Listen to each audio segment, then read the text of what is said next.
Hey everyone, are you confused yet? I was trying to get the right screen up, and for some reason there was a slight delay. But we are back now. Hello, welcome to D&D with Kristi. I am Kristi. This is my awesome party. And yeah, I'll kick it over. We are in the middle of on our way to explore something in the City of the Dead. I can change the map for you guys, but yeah, I think Clue is the honorary recap giver of the week of the show. So if you want to do your duty. Okay, so last time Jolly finished his story about how the gnome got the rock and the general connection between the Xanatar Guild and Neverember. After which I think we first went to the newspaper to drop off the information from Sodas, where Diva Clue was birthed. So that's going to be interesting. After that, we went to give some information to, Clue went to Davil to talk about Jolly, and Talvar talked to Mert. Merciless, his Harper contact. And after that, Hibara talked to her, I don't remember his name, but her contact at the Emerald Enclave. And now she's sending us to kill some undead. Yeah. She talked with the head honcho, Lady Jareth Falcon. But in her mind. That's right. Yes. I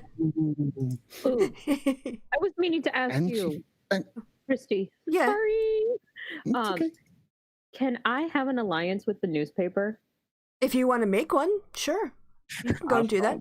I mean, if you go and create that one, I'll give you. You can do that in their playtime. Definitely. Awesome. Ward's going to totally do that. Ward's going to do that. That's going to be what Ward does. Okay. All right. Be careful, everyone. Yeah. Hannah, what were you going to say?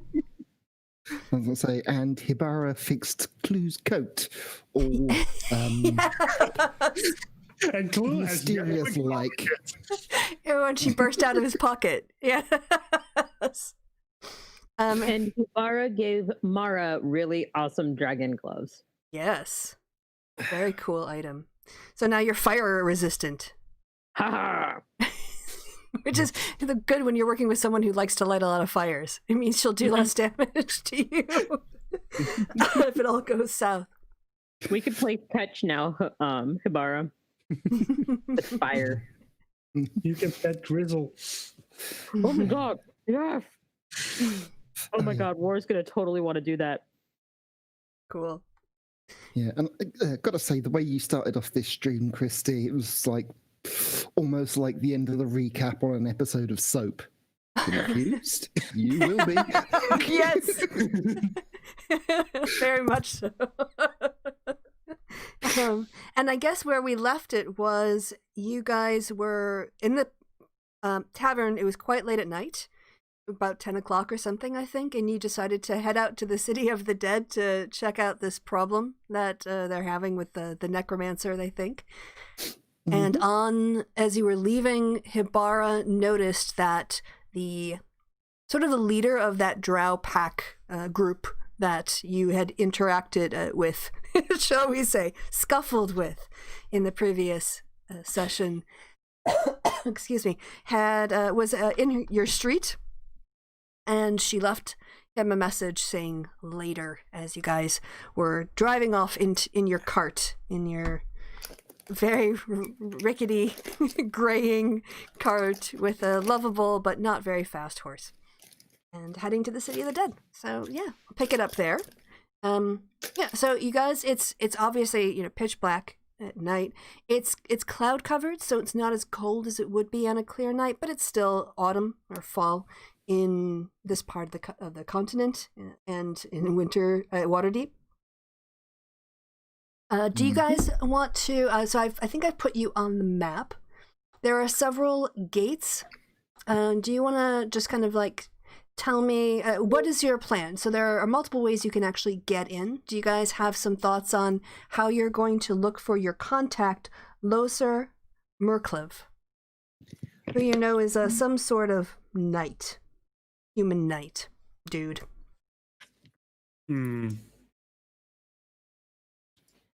Quick question. Help! I'm a damsel in distress. Well, I should say that there is a city watch, or maybe it's just a city guard, not the watch, because they do the walls, trying to keep people out of the City of the Dead at night, because they do have a general problem with necromancers running around. So there should be some security guards posted at all the entrances, and it should be some sort of locked thing. They don't just let people go in after dark because of previous problems. It's open to the public during the day, but once it gets to be night, they lock it up. Just try to stop. Don't we have a note saying that we can do this? Or do we not have a note saying we should do this? A note? No. Habara was given a message and a name of a contact.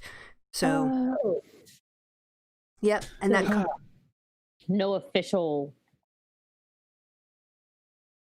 Correct. You haven't been. This was the Emerald Enclave. They're kind of a freely operating druid faction. This is not. You've not been hired by the city to deal with this. The city has got a lot of stuff going on with like fireballs going off and trying to track down Erston Fluxen, and also trying to deal with the Fisher, the consequences of that still. So they haven't made this a massive priority because there haven't been huge problems yet. They're putting out fires. Literally. Mm-hmm. Putting out fireballs. Great balls of fire. My feet. That's weird. Stop it. Yeah, so there are multiple entrances. What are you guys thinking? I mean, Hibara would just... I do believe Hibara just said go to the City of the Dead. So yes. I mean, Parker's just heading down that way. Sure. So whichever is the entrance he goes to, that's where she can start. Probably. Well, the driver can this one will break be off. closer. Yeah, can you ping that one more time, Yella? Okay, sure.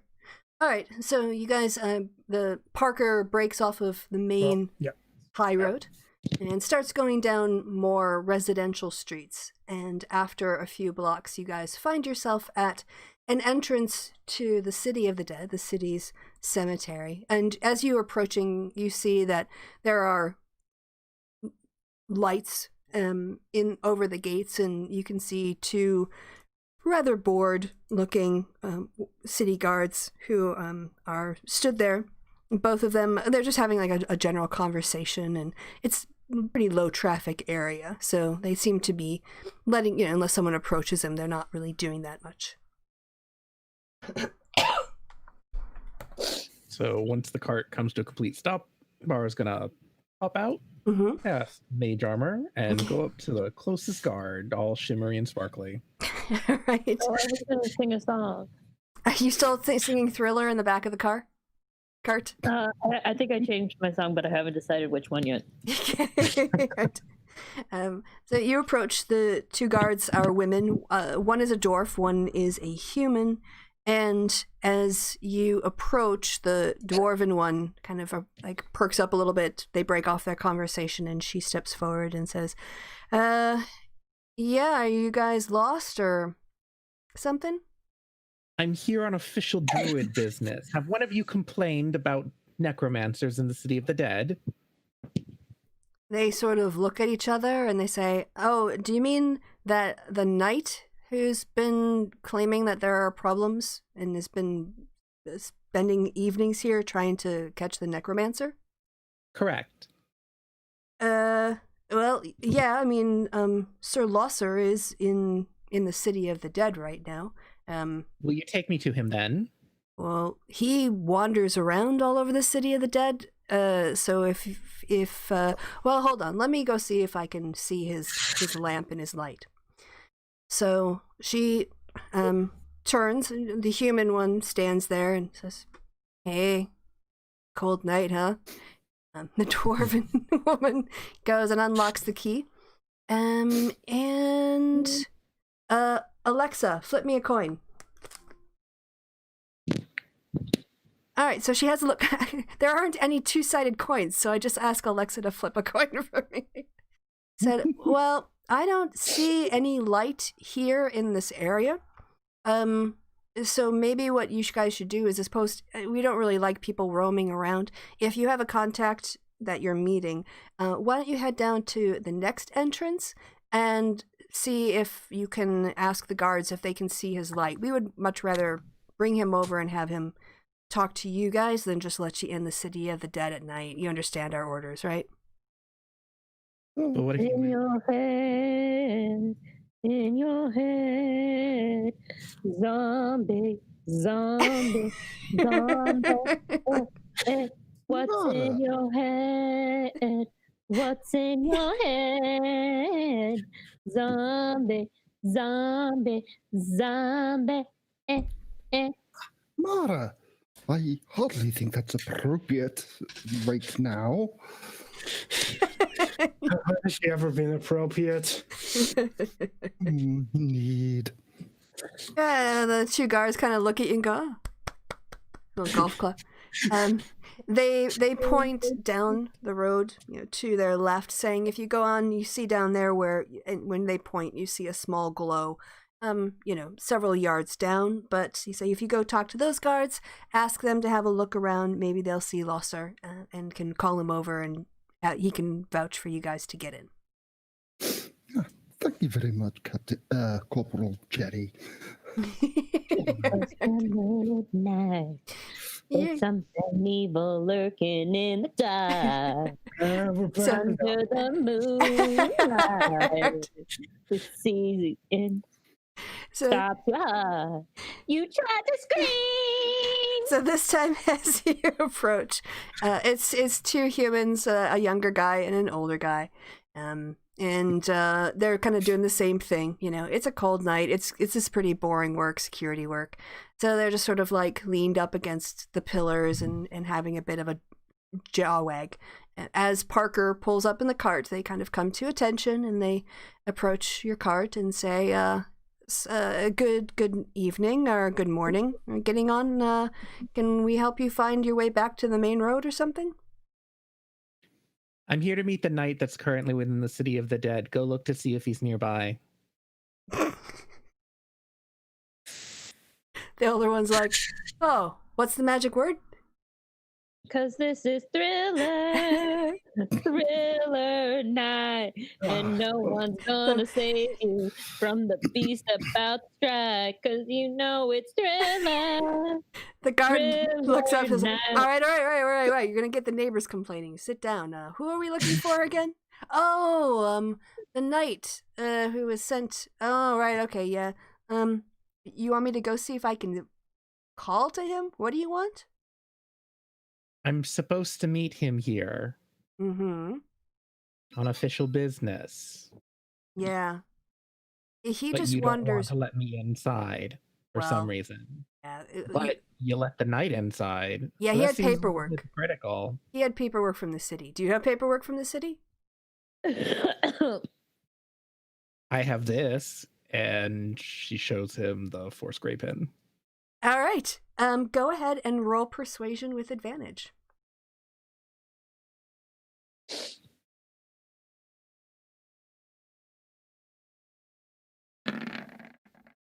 15. That's all right. So he kind of looks around. He says, "Well, is it just the one of you who's gonna be going in? Because I see your pin here. That pin I can let you in, but nobody who's not also on the force." Lord Tholvar Mordragain flashes pin. We're all together. Please let us through. Didn't all of you get it, or only two of you got it? I think only Para got and it. And Tholvar, I think, took it. Okay. That sounds great, game. Okay, all right. He's like, well, look, I know who your superiors are, Force Grey. If you guys want to go in and try to look around and then talk these other two in, but without someone in authority, like, if you guys want to go in and look around and try to find him and come back in here, then you can. Tholvar just starts playing with his Zenithar ring. This one, yeah. So they're unlocking the gates, and Tholvar and Hibara, you can, they're letting you in. Mm-hmm. All right. Okay. So the two of you. When you heard so Mara just goes in the back of the carts and keeps singing. Wrap you up in a great big sheet, bury you down about 6 feet deep. The worms. Right. So in response to Mara singing, Hibara looks at the guards and says, "Are you sure you don't want to let them come with us?" He looks at you, he looks at Mara, and he's like, just starts waving the two of you. Like, Mara and Clue, you guys can go in. It's like, but you have to be quiet until you're at least in the middle of the park. Yeah? Okay. And Mara just kind of skips to follow Hibara. Right. All right, so you guys are now in the City of the Dead. It's completely dark in here. They really don't keep it very lit. Those of you with dark vision will not be a problem. But what you can do is, kind of taking clues from what the guard did, is you want to have a look around the city to see if you can look for someone with a lantern. So you know that this person is a knight. They're human knights, so they won't have dark vision. So the best way to find them in a dark room is look for something that looks like a lantern.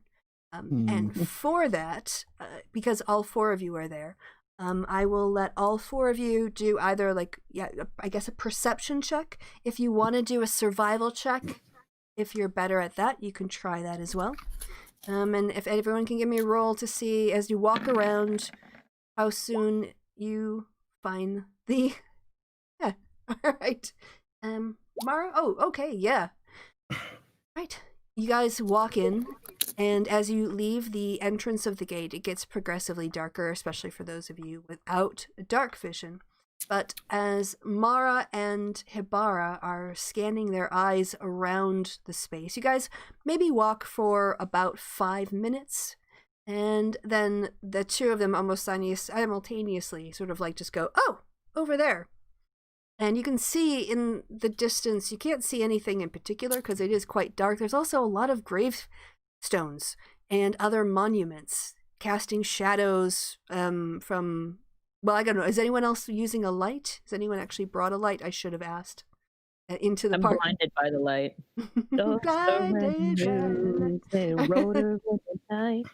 I think Mara's the only one that needs light. Yeah, I am the only one who needs light. I can't see worth a shit. Wait, can Delvar see in the dark? No. No, those two. I thought Aloysius gave him. Oh, yeah. But only when he's working. If he sees through Aloysius' eyes, right? Mm-hmm.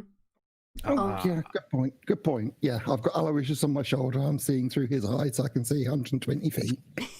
Everybody's fine but me. All right, well then Mara is going to need to lead Thelvar, kind of like you guys did in the alleyway when Thelvar was sort of... I guess, if you're with Thelvar and Thelvar can see 120 feet, then Thelvar becomes Mara's eyes in that way. You can sort of see 10 feet in front of you. And so Thelvar, sort of using Aloysius's vision, navigates around the path, make sure that you don't wander off the path or anything. There's something in the pathway and leads you around.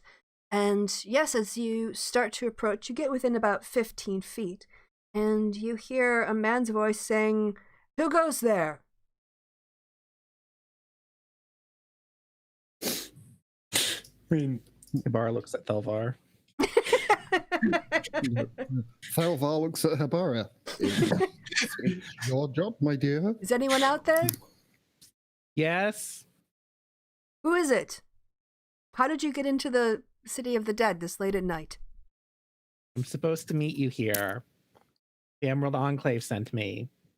Oh, thank the gods. And he starts to rush over. You can see the light bubbling, casting shadows on various gravestones as he makes his way over. So, Losser is you say he's a Tethrian knight. I don't know exactly what that means, but he's a human male. He looks a little bit older. He's got some gray in his hair and his beard. And he's got lovely dark skin and some very golden eyes. He explains to you, well, I guess I can just roleplay it. He's like, oh, well, the Emerald Enclave finally came through. I'm glad somebody's listened to me. I know the cities, they sent me out here because they're overwhelmed and pulled in a bunch of different directions, but and they also don't believe me. You see, I think there's definitely a necromancer at work again in Waterdeep. The thing is that the bodies are raised, but then they disappear. It's the strangest thing. Normally, when a necromancer raises the dead, they want to use them right away. Or they'll gather a couple of them together and then they'll attack somewhere, or they'll take them out of the city. But I come across robbed graves, and we haven't seen any of the raised skeletons. I'm going to say skeletons, not zombies, because that's the character, like if I have you fight zombies, that's not going to go so well. So they have them as skeletons. So even though that they are sort of zombies, they're classified as skeletons. So if I use that word, that's why. And I can't sing the skeleton dance. That's hard. I can't do that. I can't convince anyone that there's actually a necromancer at work. They just think it's gravediggers, but I'm certain it's something more. And if you're here to help, that's absolutely fantastic. So what I do every night... Wait. Mm-hmm. You can't convince people of empty graves being emptied of the bodies. That part they accept. What they don't accept is that they are being raised from the dead. Well, why would anyone want a dead body? I mean, really, you're gonna question why people need dead bodies, Hibara? Except to raise them from the dead. I mean, you pick things off of dead bodies. Do you do it to raise things from the dead? No one's making Technically, yeah. nom. We've learned to ignore it, but Mara. She's over like with pretending to be a skeleton, like a skull speaking on the top of a gravestone. No. Anyway, clue, Hibara, continue. I mean, there's a lot of things you can do with dead bodies that aren't necessarily necromancy. No, I don't think someone would want to eat them. The trouble lies. I mean, you don't necessarily eat them to use them. There's a lot of weird things people do with a lot of weird stuff. Well, that's why the city won't send any more reinforcements until I can prove that there's actually necromancy happening and is at work here. And the problem is it's just me, and the city of the dead is massive. And so if you're willing to help, it would make things go so much faster, because especially if we find something, we can cover a lot more ground. Maybe it's not just one grave, maybe it's two. So yeah, I would love your help. Absolutely love your help. So what I do every night is I start at the northernmost part of the City of the Dead, and I walk all through the grounds, back and forth, checking all of the gravestones and making sure that they're still at rest and they're undisturbed. And I've only started in the last couple hours, which is why you've caught me in such a northerly part of the city. But with the four of you, we can spread out and cover a lot more territory. That's definitely true, but we actually have something slightly better, and you just kind of tap Stolfar on the shoulder. You can send that owl out, can't you?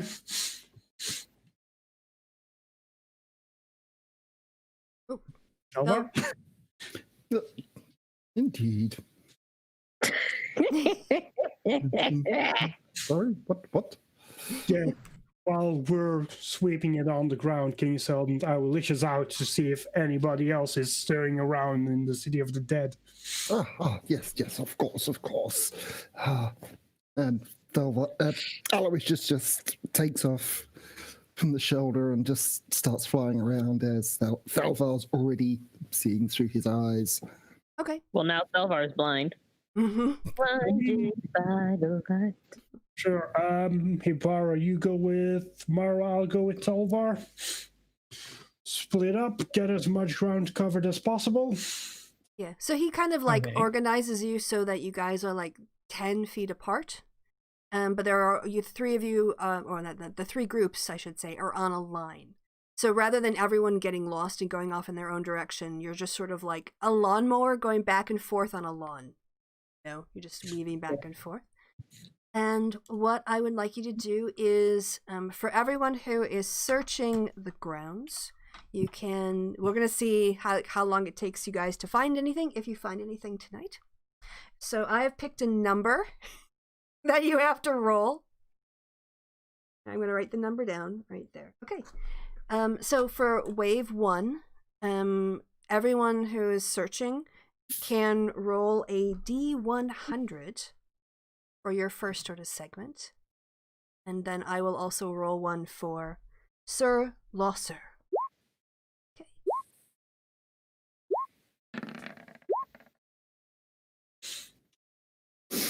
And Mara, did you go too? I rolled. Oh yeah, you were first. Okay, excellent. Well, then he's also going to give it a roll. See if he can.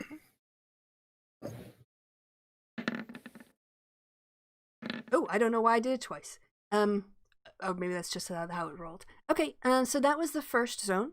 We're gonna go ahead and I mean, I'm willing to go as long as you guys are. I'm trying to find a way to speed up the whole. The party has to visit the cemetery 7 nights in a row before they encounter something. So I thought that doing it in sort of like zones with a D100 would be a little bit easy, and also faster. There's a chance you could actually hit it tonight. So that was check 1. So let's go ahead. In the first section, everything looks settled and normal. There's no problems around. Okay. Yeah. Need another chart. Laura's gonna cast Detect Magic. Oh, excellent. Okay. So for the next 10 minutes, be able to sense any magic within 30 feet of her. Okay. Then yeah. Okay, fair enough. Then also to make it go faster, how about this? If you guys want to make a survival check, you can roll 2 D100s, and Hibara, because you're using Detect Magic, you can roll 2 D100s. So you basically doubled your chances of finding something. So yeah, everyone go ahead and just throw dice out there. So just 2. Yep. Everyone gets 2 except for the knight, who's just looking with his normal We knight all get eyes. 2? Well, if you're using, I mean, I'm assuming if you want to do like a survival roll, a survival check, and if you can pass a DC 10 on any of your checks, I'll let you roll with it. Yep. So Hibara, you can. Yep. Everyone's good. You guys are all cool on your survival. You're getting used to going around the city at night. Yeah. So everyone can roll twice. And then, except for Owlicious, can I have a perception check from Owlicious, because Owlicious, they are scanning the entire area. I was working in the lab late one night. Aloysius gets advantage on perception checks. Yeah, So, go ahead. You roll it again. It's meant to be a 15. In their first sweep, they don't see, well, through their eyes, you don't see anything out of the ordinary. Yeah, so since everybody passed their checks, throw a bunch of D100s at me. Oh, also, I've got one for the night, so I'll go one as well. I already did. Okay. Yep. So in this one, okay, I see what Thelvar did. Okay, I gotcha.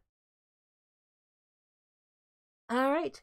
This time, Thelvar, as you are walking along, you have kind of gotten used to the City of the Dead's shapes at this point.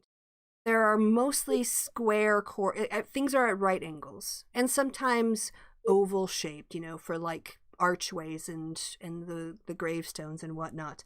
But most of it is very, very like clean lines. You can sort of predict where they're going. And as you scan over, you see something that looks not organized. Looks like bumpy and random. And it just sort of like stands out as being not very like planned, it's not as clean lines as the rest of it. What would you like to do?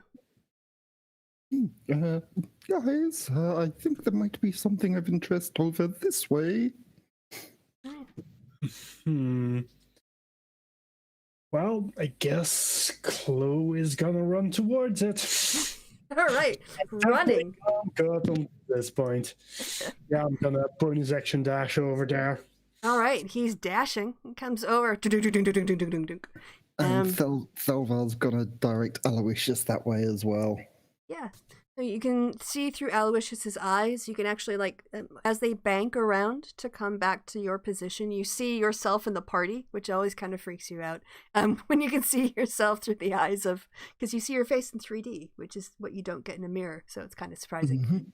And as you look through their dark vision, you can't really see colors. It's mostly in shades of gray, but you do see, tucked away behind a much larger grave, is a mound of dirt. Yes, we try and investigate I assume the open grave that's next to the mound of dirt. Yes, so that for that one I won't make you make a perception check because well, if you have some sort of light with you, someone got like a torchlight or a magic light, a cantrip or something for the humans. Thelvar has a lantern. The knight has a lantern. Oh, that's true. You're right. So he comes over, and with him, this bobbling lantern light, he reveals the name on a tombstone. Very small tombstone, very plain. You can tell that it was probably like the most inexpensive option the family had. And it says Gregor Grimsby. And what you see there is a mound of dirt, and you also see a coffin that has been busted open, as it were. That you can see just from without doing a perception check. If you guys, investigation. If you guys want to, you can also do other checks like investigation and survival. Also, it's not been 10 minutes, so Hibara, you are picking up the flavor of a necromancy spell in this area. All right.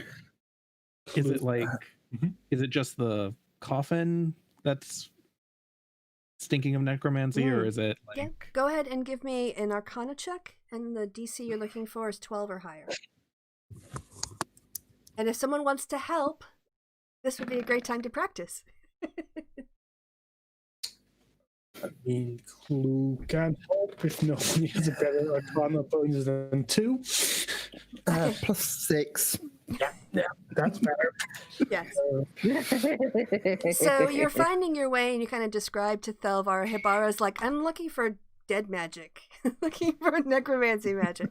And she's like, I think it's coming from over here. So Thelvar comes over, and between the two of you, you are able to narrow it down. You find in the mud bloodstains, and the bloodstains are what are giving off that energy of the necromancy spell. Can Clue investigate it to maybe have an idea, see if there's a trail or anything like it? Yeah, so I'll just say that in this area, there are quite a lot of things that you can roll individually to investigate. There's the coffin, there's the grave itself, and there are also some footprints. Anything else that you want to investigate. So, yeah, if you want to, you're looking specifically for footprints? Just any kind of trail. Any kind of trail.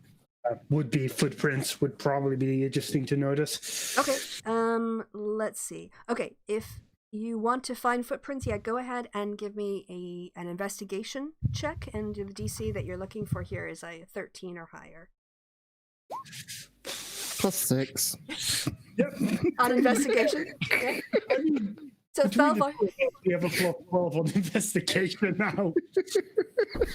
So now that you've sort of like you've honed in on the blood, and now that Clue has like pointed out the issue of footprints and has started looking around and examining it, Thelvar, you go over and actually call Clue over to you.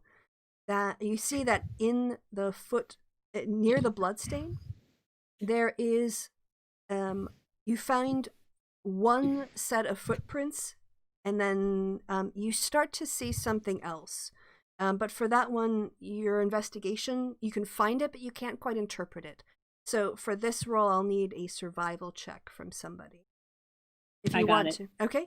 So yep, you're basically you've identified the sort of impressions in the earth. You want to see whether or not you can tell where they come from.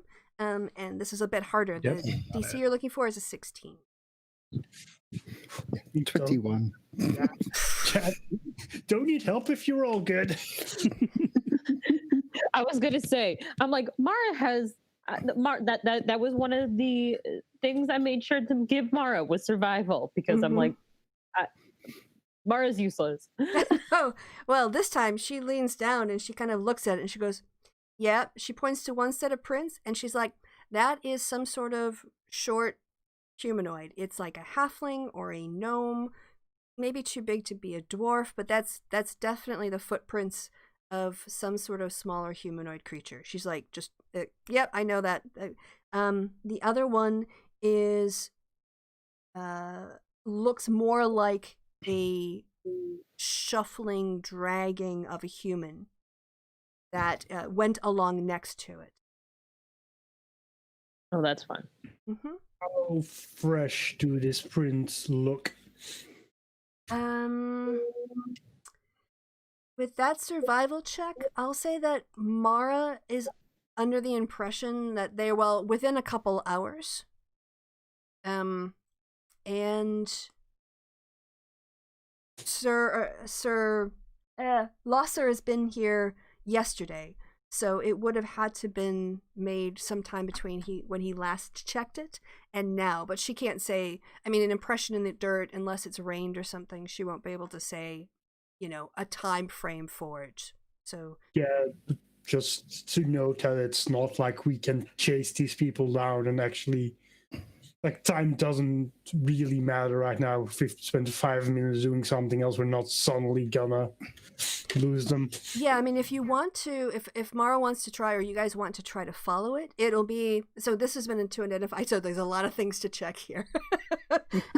If you want to follow it, it's harder to follow footprints out of the City of the Dead, but you can certainly attempt it and work together to try to, it's a DC 17 survival check to try to follow the footprints. Hibara would want me definitely to try? help Mara doing that. I would. We can try that later, but I would finish the investigation here first. Okay. Considering, like, we're not gonna like catch them trying something a bit further up. How do you know? Because like it is footprints of like a couple of hours, so they've probably moved on at this point. Unless you think they're just collecting like 5 corpses in the night. Well, are they, Mr. Knight? Normally it's you know, there'll be days in between and then there will be a disturbed grave. And I think this is also why the city isn't paying much attention to it. Is if it was large scale sort of raised dead farming in the City of the Dead, they would be more concerned, but they're inclined to right now to just write it off to grave robbers. So yeah. So I guess we're investigating the coffin first. Can I have, so that's since that's separate from the grave, can I have another DC 13 investigation check from somebody or group? 17. Yeah, you are able to, without help this time. Alright, so as you look at the busted open coffin, first you notice that it's made of very cheap, plain wood. That combined with the very simple headstone gives you the impression this person didn't have a whole lot of money. Either that or they don't really care what happened to them after they died. They didn't put a lot of money into their the memorials and keeping their body in something super fancy. So by looking at the area around the coffin, you start to notice that there's actually bits of tattered clothing and rotting flesh that's been left behind. Also, you can see that on the inside of the coffin there are scratch marks. So it gives you the impression that they were animated and then they were dug up. Huh, interesting.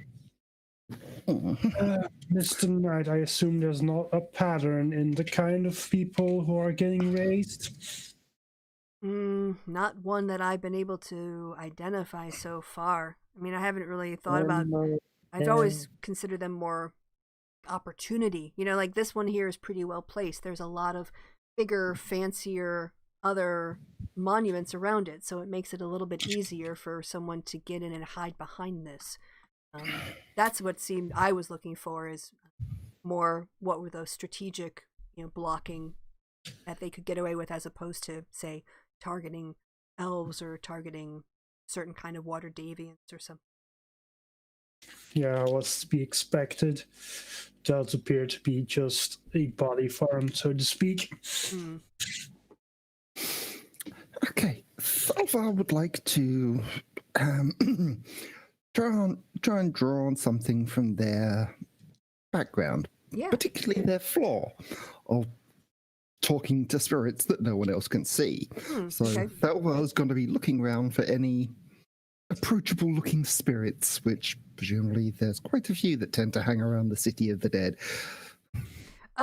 Sure. What would you, is there a spell you want to cast for that, or is there like an insight check that you would want to, like, I mean, how do you want to kind of role play this out? What were you thinking?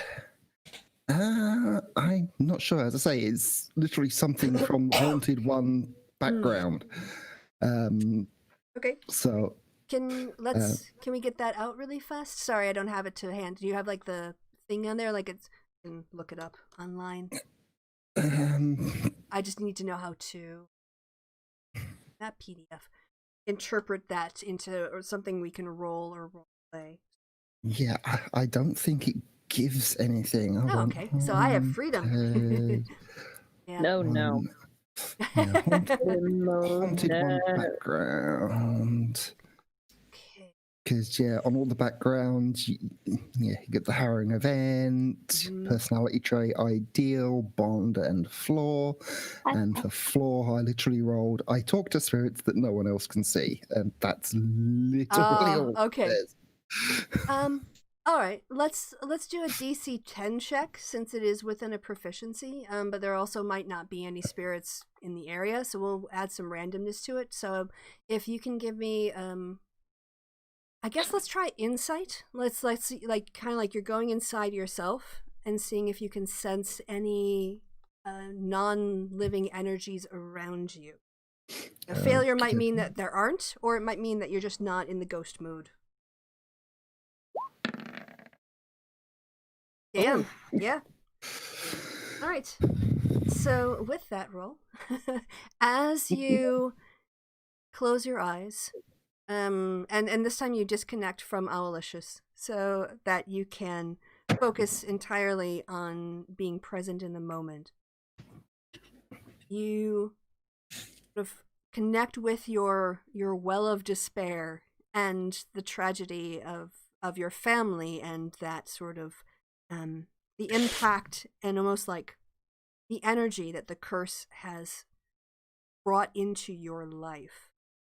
And as you do, out of the very, very far right side of your closed eye vision, as it were, you see the beginnings of a glow.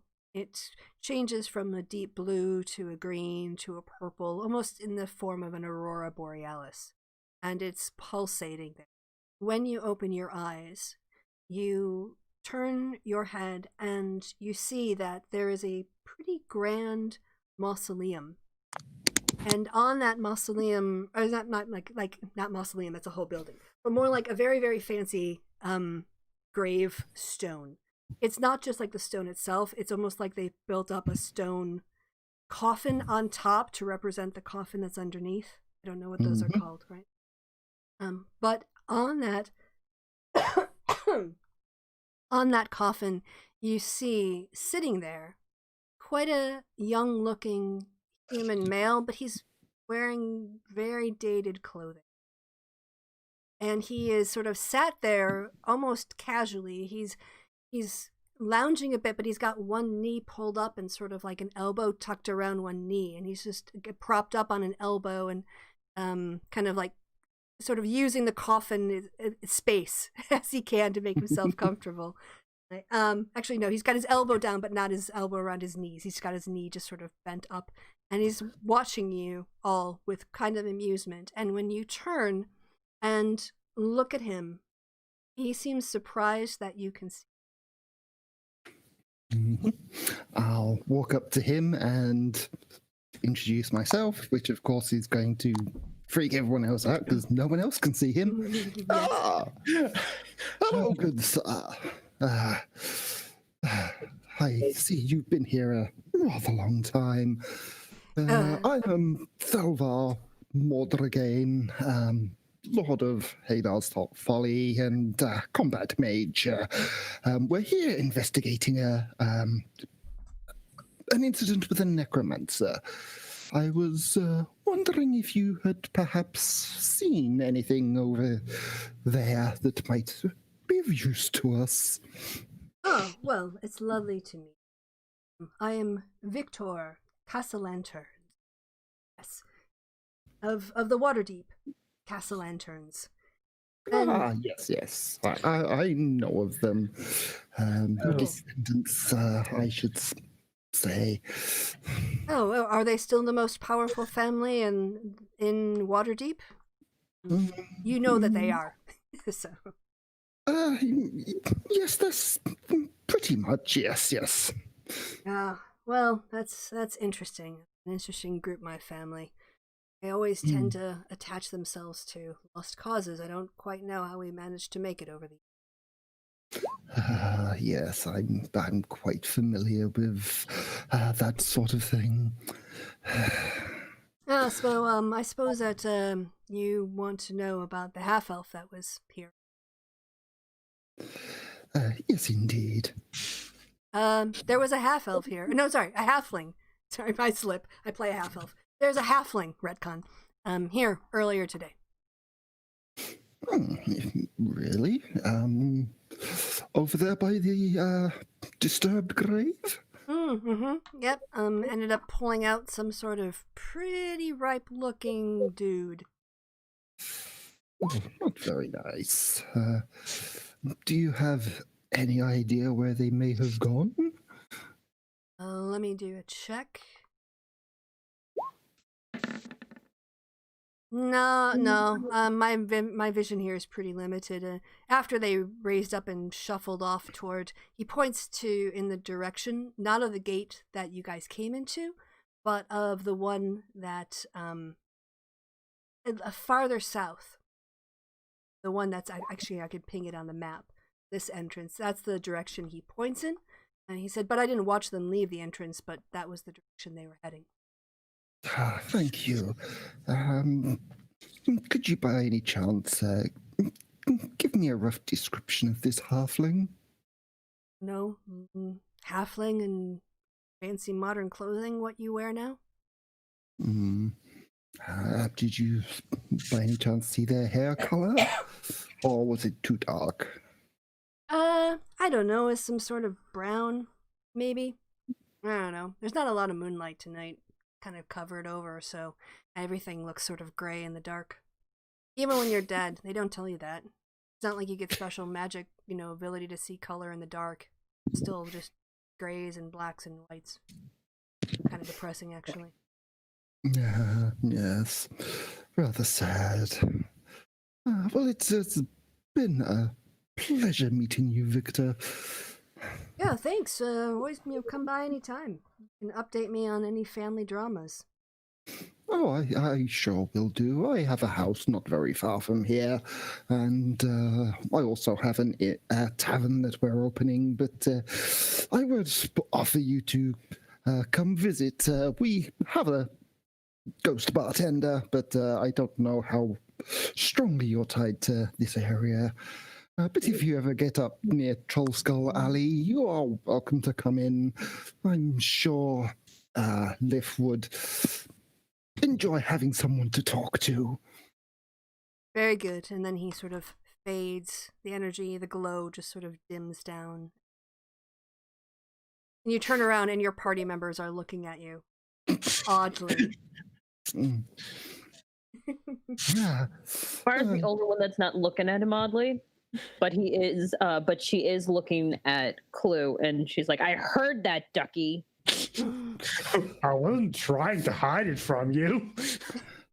It appears that our necromancer is a brown-haired halfling. and they went towards the gate down there. We're not sure if he actually left via that gate, but that's where he went. I mean, the guards at the gate, so you'd assume they'd see him if he just went through a gate. Indeed. Unless one of the gate guards is on the take. But our night watch is fairly good. But I wouldn't put it past them. Anything's possible. Guess we can, at the very least, see if they know anything. Indeed. You guys were also going to do Mara was going to do another check too. I just want to yeah, because there are footprints. For this one, if you want, so you identified the footprints with your last survival check. With this one, you're going to be trying to follow them, and so I know I'm asked that was me asking the party. Do we still want to do that? Yep. Yes. Definitely. All right. Is someone going to help Mara with that survival check? Out of 5. What do I need to get? 17. This is tough work in the dark, especially. I mean, Ibarra's helping with an extra 5, so that works. Yeah. All right. As you guys work your way down the trail, actually, you guys are following Mara and Habara. Between the two of them, they identify, even in the dark and where other people might have walked, you guys end up walking to what looks, actually, it dead ends at a grate that seems to go down into the city sewers. Again into the sewers. I'm wearing my shoes today. Let's hope there's no tentacles down there this time. You just jinxed us, you asshole. There's gonna be tentacles. It does explain how he's been able to get in and out of the city of the dead without being seen by the guards. Toulouse just gonna jump in. There's a sewer entrance because this part of the city didn't always used to be a graveyard. Mm-hmm. Yep. It's like just asking for But hey, at least the dead have plumbing. Yeah. It's storm drains. That still takes a sewage system. Mm-hmm. Yep. It was like, snakes. Why'd it have to be snakes? Except sewers. Why'd it have to be sewers? Mandatory sewer level. Yes. Again. All right. Well, Sir Losser is super happy. He's like, "Oh, this is amazing. This is great. I think you guys have really helped out. And we're onto something now. I mean, if you weren't in the last sewer." Oh, that's true. I wasn't. But I'm excited to find out how this mystery ends, because it's an abomination to disturb the sleep of people who've earned their rest, I think. So, are you guys going to go down tonight? Yep, we're going down right now. And in fact, I think you should lead the way because of your lantern. Right. That way, if there are any tentacles, they get you instead. Does he? That's the main reason. Yeah. I mean, otherwise, dark vision. Okay. Because as soon as he goes down, she gives a thumbs up to Clue.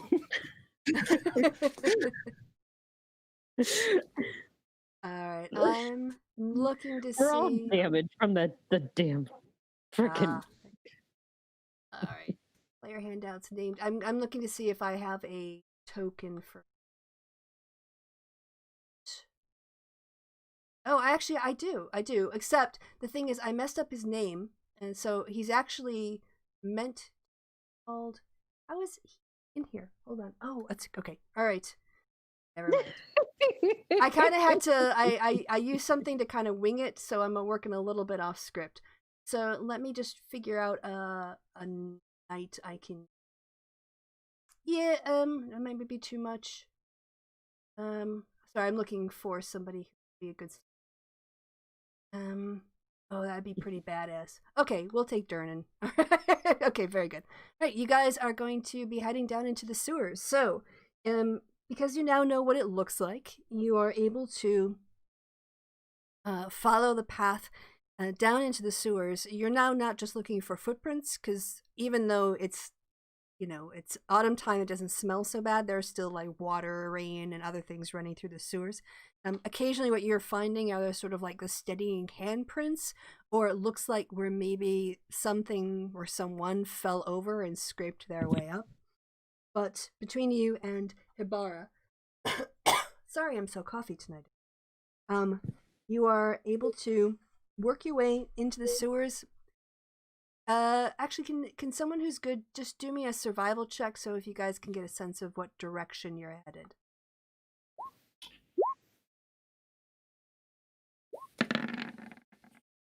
Yep, that's the both are you are fine. You have a feeling that you're heading like towards the market, like in the direction of the market, kind of the way you're going. But as you make your way, so as Sir Losser is there with his lantern and making your way down, at some point you come across a door. It's on a raised platform, and it seems to be, so when the water gets kind of high, it's sort of like there are steps that kind of go up out of it, and it looks like something the city might have put in to keep things down here. So it's actually meant to, it was built in. It wasn't something that someone has just set up or carved into the sewers. And there is a big, you have to go up several steps, but then you get to a big wooden door. And this is kind of where the tracks seem to end. Can I subtly check if the door is locked? Yes, of course. Go ahead. Make a check. Well, would that be perception or investigation? Investigation. Are you using it? Yes. So an investigation. Who shouldn't be allowed to roll anymore? Well, the door seems to be stuck, but you're not entirely sure if it's because it's been out of use and rotted and just needs to be jammed into really hard, or if it's actually locked. But you can tell from where the hinges are that the door should open up into the room, not open up into the. And with the +6, that is a 13. But yeah, probably still a bit too low. I'm just gonna try and pick it. Okay. Well, with new rules, is that sleight of hand with advantage then? Yeah. So yep, if you do a you're using your thieves' tools and you're using sleight of hand to try to finesse the lock, you would roll sleight of hand with advantage. Okay. Well, you didn't need it. 24. You didn't need it. All right. You're seeing that there's been dirt and stuff that's washed into the lock. And once you've managed to use your tools to kind of scrape around the inside workings of it, it slides. You don't know why it's sliding well. What in there is greasing it. But yes, you basically open up into this large underground storage area. I've moved you over onto the map. This isn't part of the map sequence, so I'm kind of reusing a map from an earlier section. And what you've got is with like you're facing an entranceway and then a smaller, straight ahead. For those of you who can see that far, you can see an outline of another door.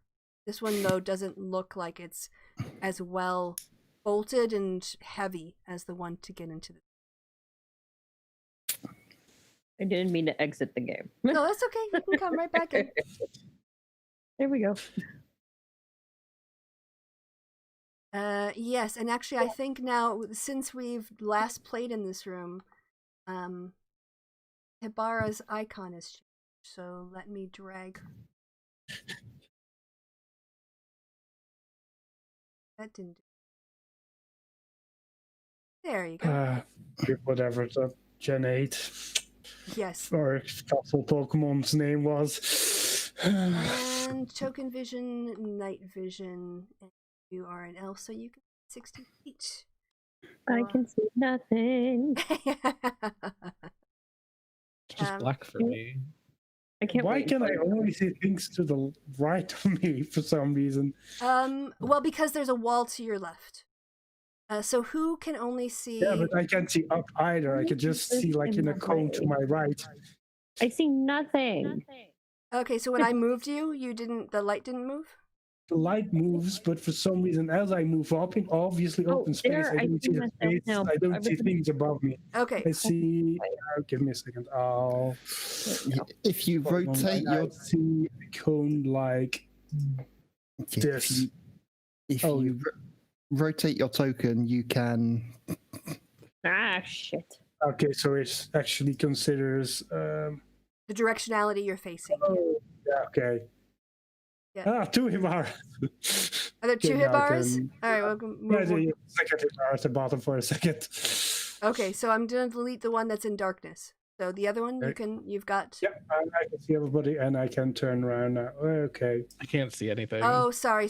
I have to assign you a token. We've updated stuff since then. There's Hibara. Oh, there we go. And safe setting. Now, Mara, can you see everything? No, you can't, because I see nothing. No, that's all right. You're right. I just have to remember how to do this. It's been a while since. Where's Mara's? Mara. To be honest, Mara generally just doesn't see things in darkness, though. So, like it's no loss, but Mara at the same Vita. time, Go. I would like to be able to see. Well, I can't even see my freaking token. Can you see now? I've just given you power over this token. Do you zoom down enough? Because we're in the bottom. Yeah, we're in the bottom corner. left-hand corner. So go all the way, zoom out of the map, and all 4 of you are. Oh, okay. I see the ping, but I do not see my token. Okay. Let's see. Represents Mara Vita. Mara Vita controlled by character settings and save settings. So that worked for Hibara. Let me is Ilhana, can you you can see Thelvar. So why can't Mara see? Can't Mara see? Let's see. I'm gonna turning you doesn't make any difference, huh? Just don't see anything. Can you refresh The dark vision settings? Oh, maybe that's it. Yes. Oh, you're brilliant. You're brilliant. Yes, let me give you dark vision. I gave you a controller token, but I didn't actually change your dynamic lighting. There's so many things to keep track of. All right, and humans see how far in the dark? 10 feet? 10 feet. All right. Boom. There. Oh, look, woo! I can now see a thing. We're all learning together. All right. Exactly. We're all. I feel like it's more like we're all remembering. Together. Yes. It's been a lot of theater of the mind in this game. Yeah, I appear to have 60 feet of dark vision. I should have 120, but yeah. Well, that's. Wait, the owl went down into the cave with you? Into the sewer? Yeah.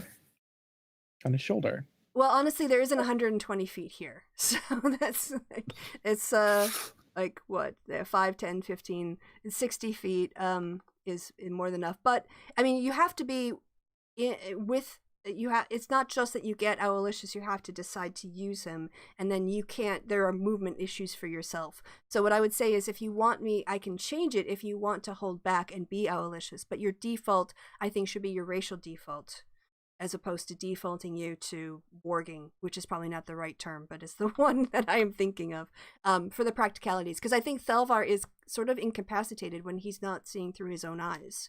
Yeah, it's not so much that I'm incapacitated, it's just that I don't use my own senses. So if Aloysius is away from me, like when we were following the drow, I don't know where I am. I'm literally blind and deaf. Right. So if you want to do that, I will change it. On my shoulder, then I'm still seeing from my perspective. Just like slash, but I would feel at the very least, if you're trying to like run or do anything acrobatic, like I would probably get in the way because your balance is probably a bit off as well. Considering like what you're sensing isn't coming from the actual position of your head, but like to the right and slightly lower, which would probably be weird. But if I was to run or fight, I would switch out of Aloysius vision. And I think that's what if you want to switch into Aloysius, then then you can say that, but I'm not going to default you to 120 feet of dark vision. I think that's the point, is I can go in and change it from 60 to 120, but the default I think should be 60. And then you can just tell me if you want to use that ability to extend it to 120. and then I can change it. But then again, you'll have to like think, okay, now I need to disengage before I take another action. I think that's his racial default is stando, not 60. Oh, it's 30. Human. Right. Okay. Fair enough. Well, if we're going to be right about it, we're going to be right. I think I was giving... Oh, it is 30. It's actually 30 in the thing right now. So it's already correct. So that's all good. Okay, so you guys basically see what you see. There is a big kind of empty hallway and a door at the end of the hallway. Sort of a corridor as well. So even if you can go to the left or the right, you're not supposed to. Just pretend you're in a corridor. Okay. I think Clue is actually currently on 30 as well. Well, I'm pretty sure it's supposed to be. Okay, let me check. See. You're right. I'll give you your 60. Thank you. Mm-hmm. Just walking through. Don't leave me behind. Hold my hand, Mara. I know you're blind. One of these days, I'm going to beat you to a pulp. Now help me. Not that day. I need your eyes. The only reason you haven't died yet is because I need your eyes. Oh, okay then. Have fun. No, come back. Right. So, when you guys approach this door, this one it just seems to be. It's not locked, but it is shut. Hold on, I just need to take some. I'm gonna take a layer off. Don't know. I didn't mean to go through that wall.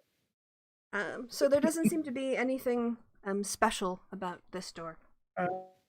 Can I see any kind of light coming out through under the door or through the keyhole?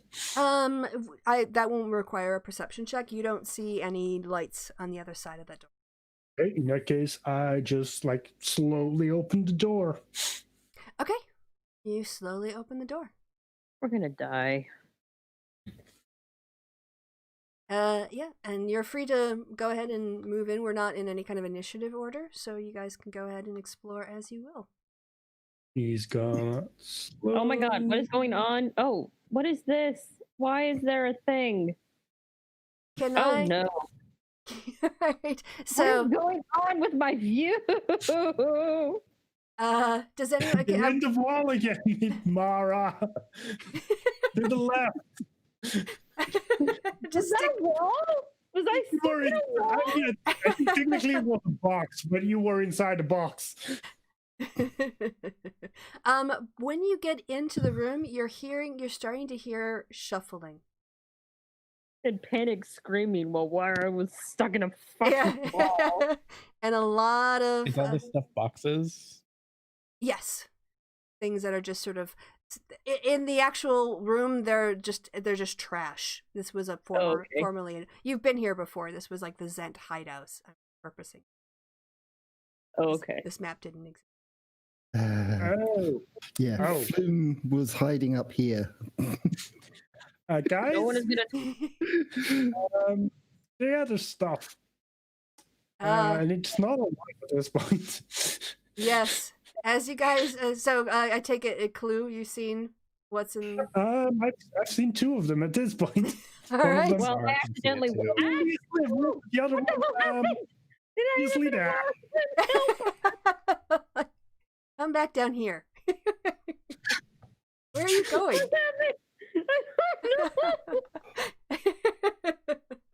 Yes. You guys actually see. You've seen two skeletons.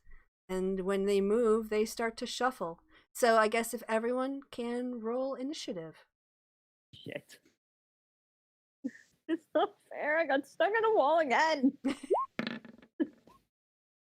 They don't like me.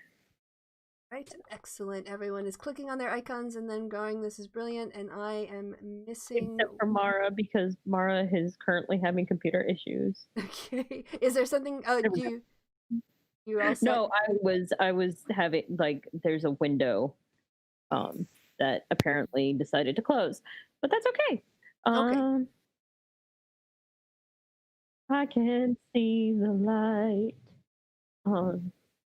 That's not how that song goes. There we go. Yeah, all right. Okay, let me just get my creature sheet out. In my initiative didn't even, it says, what? The mother ducka. Can you add my initiative, please? Because Oh, I sure. rolled a 10. Absolutely not a problem. Thank you. What did you roll? Sorry? A 10. Okay, sorry, I'm on a different screen.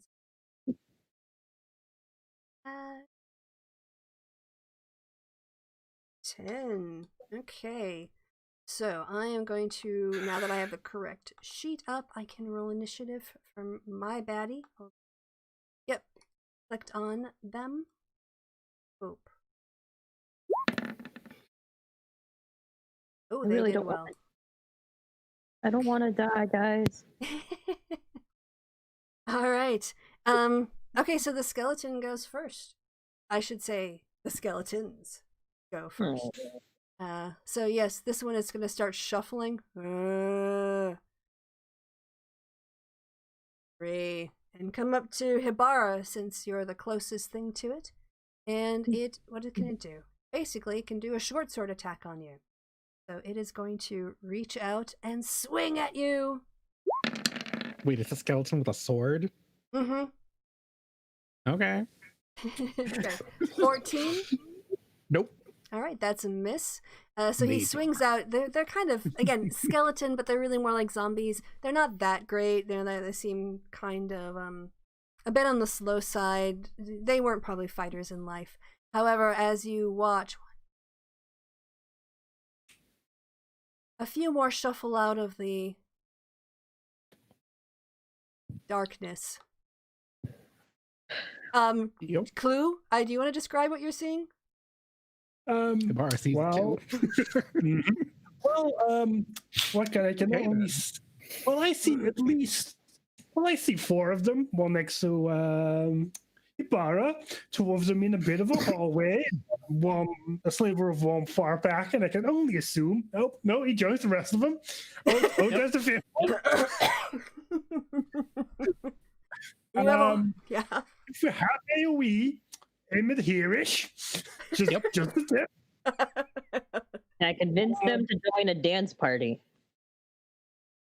Oh wait, what about our knight? Yes, our knight. Yes, I was gonna bring him over.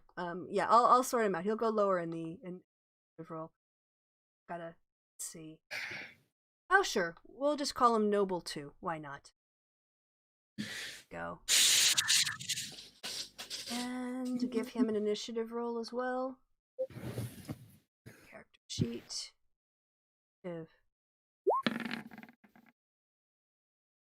Sending. Okay. Yep. All right. Oh, he actually went even earlier, but he'll go in the next round because we've already done it, and they all had to kind of shuffle forward anyway. So he's ready in action. If anyone else around you gets attacked, he will try to defend you, holding his end. All right. I need to keep track of some skeleton hit points. Hold on a second. Clue. Well, he was gonna try and flank that one, but he's not doing that anymore. He is. I mean, he isn't immediately in cover. So he is gonna try and shoot one next to Hibara with his short bow.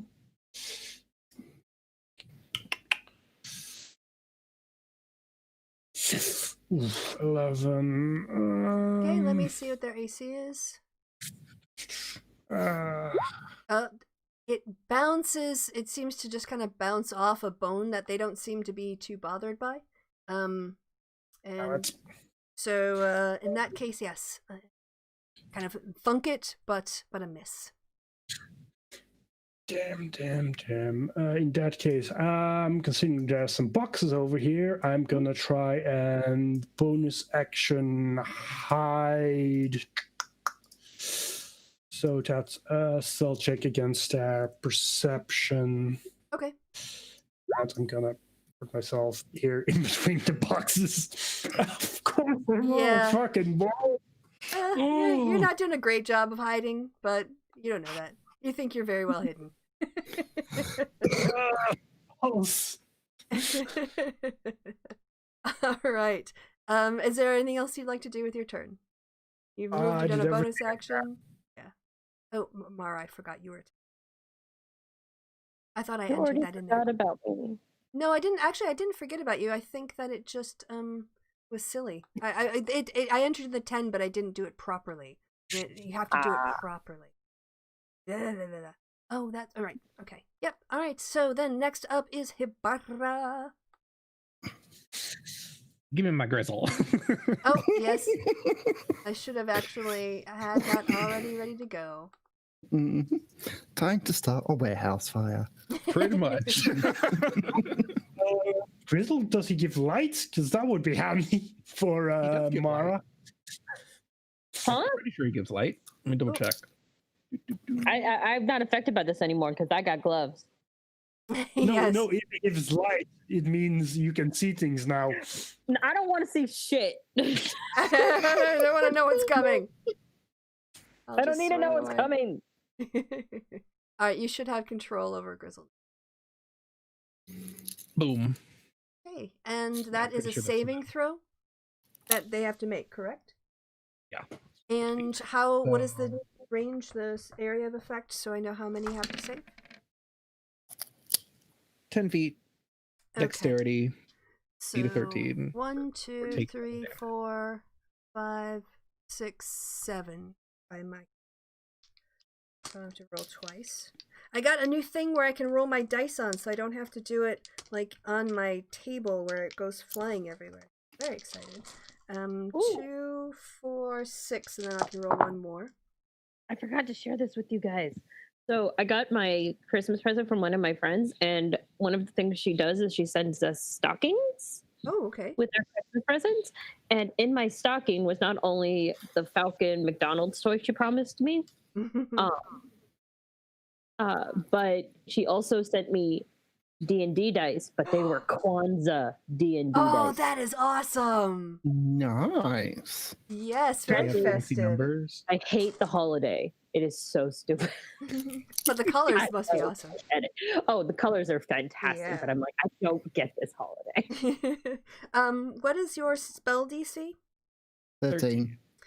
Okay. It looks like it should hit everyone. I'm except rolling 7 saving throws, and so far 3 have made it and 3 haven't, and the other one will make it. So 3 of them I take full damage, and the other 4 take Nothing. No damage. no damage. Okay, so we've already got 2 misses on 1, and 3. I'm going to say the first 3 in front of you are the ones that have actually taken damage. And it is 7 damage total? Yep. That's right, okay.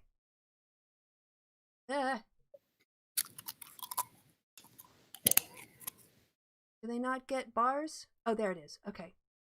Yep.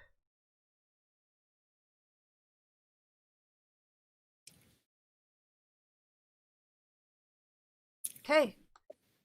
Is there anything else you want to do with your turn? Yeah. The final thing, he's gonna spit at the one right in front of her. 22 hit. Okay, can you ping the one that you mean in front of you? So I know. The one right in front of. Why can't I ping it? Oh, Hibara. Sorry, I was still looking at Grizzle. Yeah. That's why I got super confused. Yeah, no. Sorry, I was looking in the wrong place.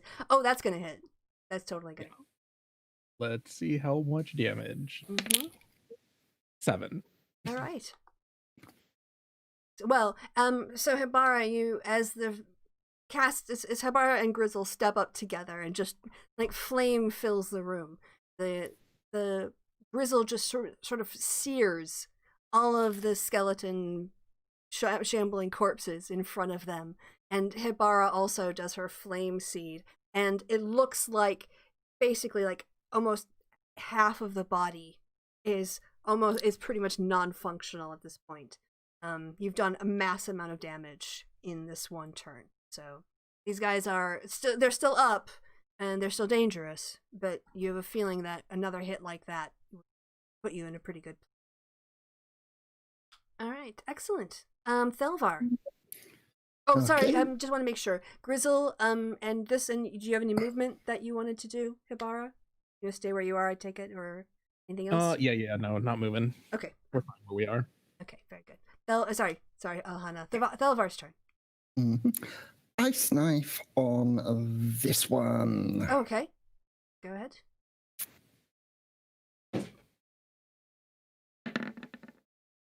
Oh, so close. Yes, as their weird shuffling movement, it just manages, almost by chance, to shuffle in a direction you weren't expecting when the ice knife goes flying through and sails into the darkness behind it. So the one I was aiming at doesn't take the D10, but everything within 5 feet of it still takes the 9 damage. Okay, did they get any kind of saving throw for that? Yeah, DC 14 Dex. Okay. DC 14. I'm counting anything within 5 feet, so I count 1, 2, 3, 4, 5. Is that what you count as well? I want to make sure I'm interpreting what you want to do correctly. So basically, it's the one that I hit and anyone in a square adjacent to him. Yeah, so for me, that's totaling up to 1 for the guy who got hit, and then 5 other baddies. Is that also your understanding of the range? It's this one, right? 4, 5. Yes. Okay. I want to do that because I want to make sure I verbally check that we are understanding things the same way. So yeah, the 3 to the left of it, the 1 to the right, and the 1 below. Yep. Okay. How did I already manage to lose d20s and all? Okay, so that is 6 total rolls. So it's a 14 they need to make. That one fails. That one fails. That one fails. 14? Yeah. So a 13 doesn't make it. 1 succeeds, and I get 1 more roll. And that got a natural 20. So, yes. We're going to say this guy, and they're taking a total of how much damage? 9. All right. This one here, how do I, is dead. This one just crumples to the ground because it was already hit before by Grizzle. So I'll just send him to the DM's lair to count him out. This one is the first time it's being hit, and it's being hit with 14. Yeah, okay. So basically, all of the ones that didn't make their saves explode because they only have 13 hit points. So, I think that was, you said 2, there was 2 successes out of all of them. So yes, Thelvar, do you want to, while I do this, you want to describe what happens as you do this? Yeah, basically Thelvar does his chanting, throws his hand towards them, a shard of ice flies and lands at the feet of the guy that he was aiming at rather than actually hitting him, and then it just starts to steam and then explodes in lots of micro shards of ice that basically tear apart 4 of them. Phew, yes, just rips through their bodies and they lose all ability to stand. Their spines get cut in half, their kneecaps get taken off, and they are just heaps on the floor now. Another one bites the dust. And another one down, and another one down, and another one bites the dust. Is there anything else you want to do with your move, with Thelvar's move? Any movement or anything else? No, Thelvar's going to stand his ground for now. All right. Mara. All right, I can't see shit. This is true. Because Not we even the one in decided... front of me? I'm behind you. I'm there. Oh, you really can't see anything then. Yeah. Yeah, I don't see. I have... You should I don't the want right to move. direction. I want to just hide. If you go to the square below Hibara, you'll have one right in front of you. I don't want one right in front of me. How else are you gonna punch it though? I don't want to punch it. I don't want. Go on, punch it. Yeah, there you go. Yeah, we'll just say that All your right. movement. You've got 30 feet of movement. You can get around people. All right, there we go. I'm just gonna move right there. So Mara's like, She looks at the skeleton, thinks about it, takes her quarterstaff, holds it like a baseball bat, Okay, and then points like Babe Ruth. All right. And swings. Swing away. Oh my god. Yes, go ahead and do your damage. You hit it in the middle of the chest. That one was already damaged. So go ahead and describe what happens. Well, she was actually aiming for his head. Oh, sorry. You're right. Gets him full in the head. So go ahead and describe. And the head just goes like she's whack. And it goes. And she's just like, and that's how the babe and Sosa did it, baby. Bye! And it's out of here. Yeah, as you guys watch as Mara just makes this beautiful, hits the skull right in the sweet spot of her quarterstaff, and it just lifts off of the neck and goes sailing into the back wall, going in circles as it does, and it lands with the skull just getting crushed into the wall, and it's sort of like ghosty, groupy, like face, and its eyes looking shocked, just sort of stuck there for a little bit. Like in Deadpool when the guy hung there for a little while and then he finally slid off of the overhead sign. Yeah, bit like that. Yes. Like, so, yeah, home run. All right. Is there, I think that's mostly what you can do unless you have a bonus action. Nope. All right. Play ball. All right, now we're up to the nooble.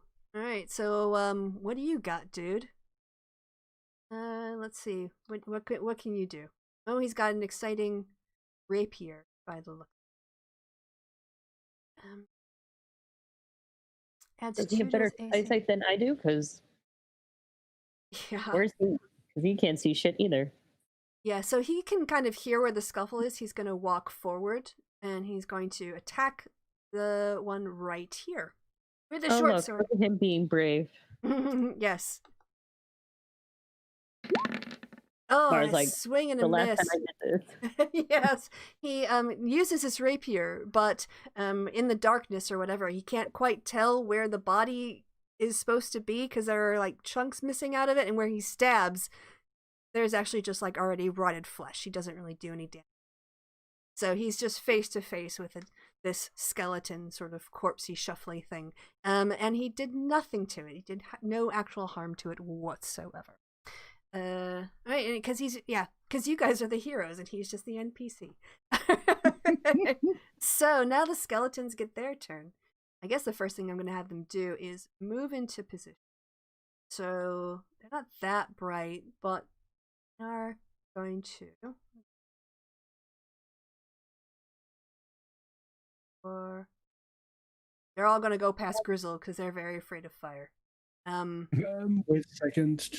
How does this one move? Because otherwise, the knight might get attack of opportunity on him. Oh yeah, that's fine. He's not that smart. The knight will get an attack of opportunity. Thank you for reminding me. I have a lot of moving parts. They got closer. Fuck. Shit.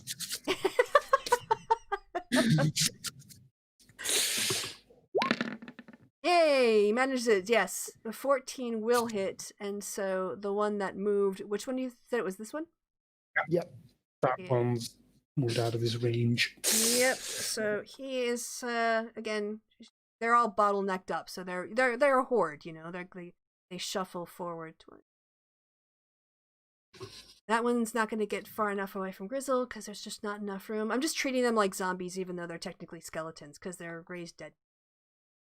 That makes sense is zombies mentally, mentality wise. They work in groups. That's how they operate as a hive.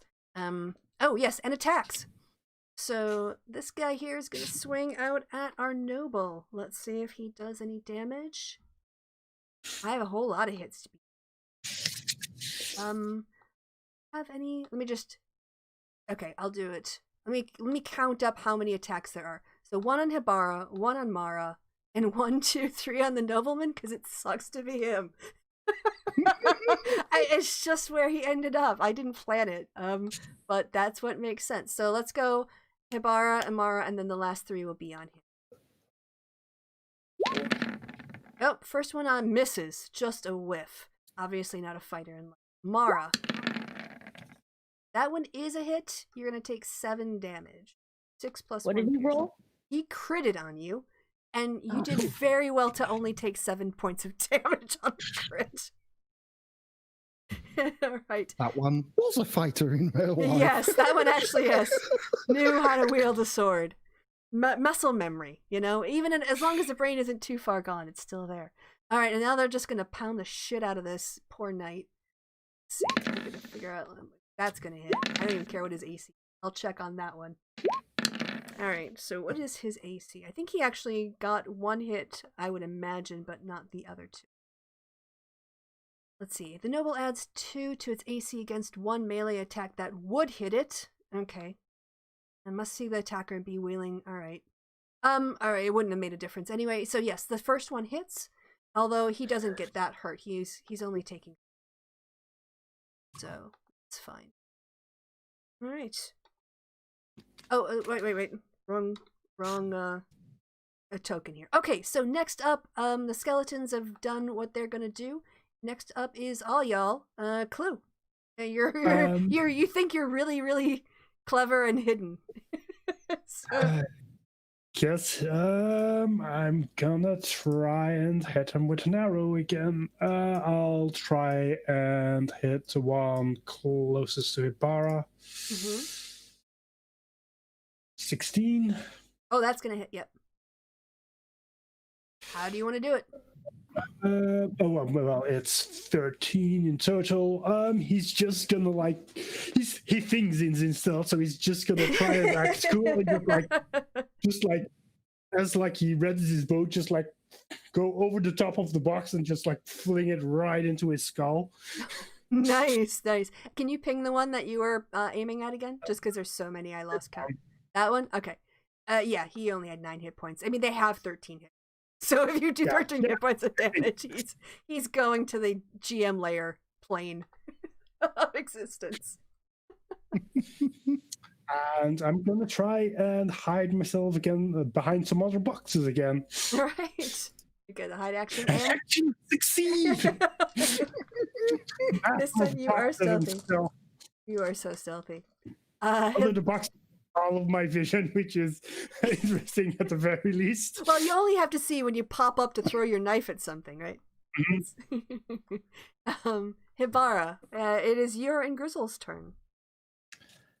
Oh, sorry. Did I? Before I do that, I want to try to make sure everyone has an opportunity to do their kills. So, Clue, did you want to describe how you finished that guy off? I know you said you threw it and stuff, but did you want to elaborate? Yeah, he just knocks an arrow into his bow, pops up behind it, and just sideways just releases it. It just it's the bit of the neck where it just connects with the skull, and you just pops it off. Oof. No, when you said sideways, I just imagined you doing how the gangsters do this. It doesn't work at all. Exactly. You did you a gangster bow shot with your arrow to the side, a 90s bad pun of yes. Right. Got it. All right. Excellent. Popped off. Right. Now back to Hibara and Grizzle. Sorry. I think this is gonna hit Mara. Well, she's okay. But it should be fine. Yeah, I'm fire resistant now. Mm-hmm. Exactly. Thanks to you. I mean, I'm pretty sure it also hit the knight too. So, oops. But, not that he's super useful. Well, he don't know him.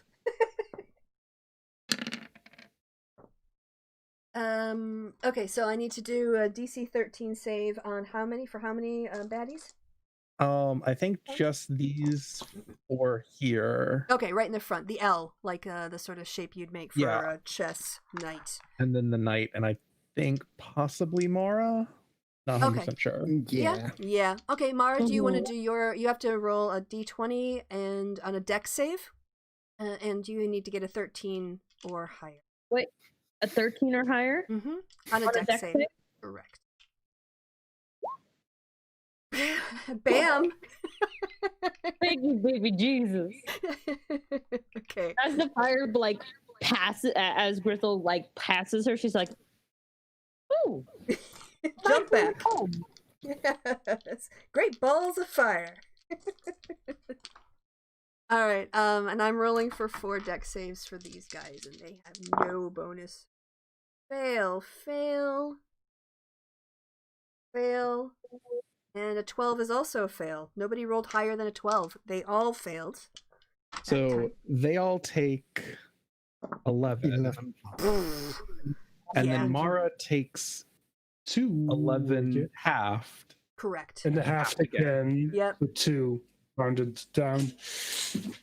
So wait, I take 11, But then Half it's is halved. 5.5 rounded down is 5. Divide again, and then 2.5. half again. So I take Yeah, you 2. take 2.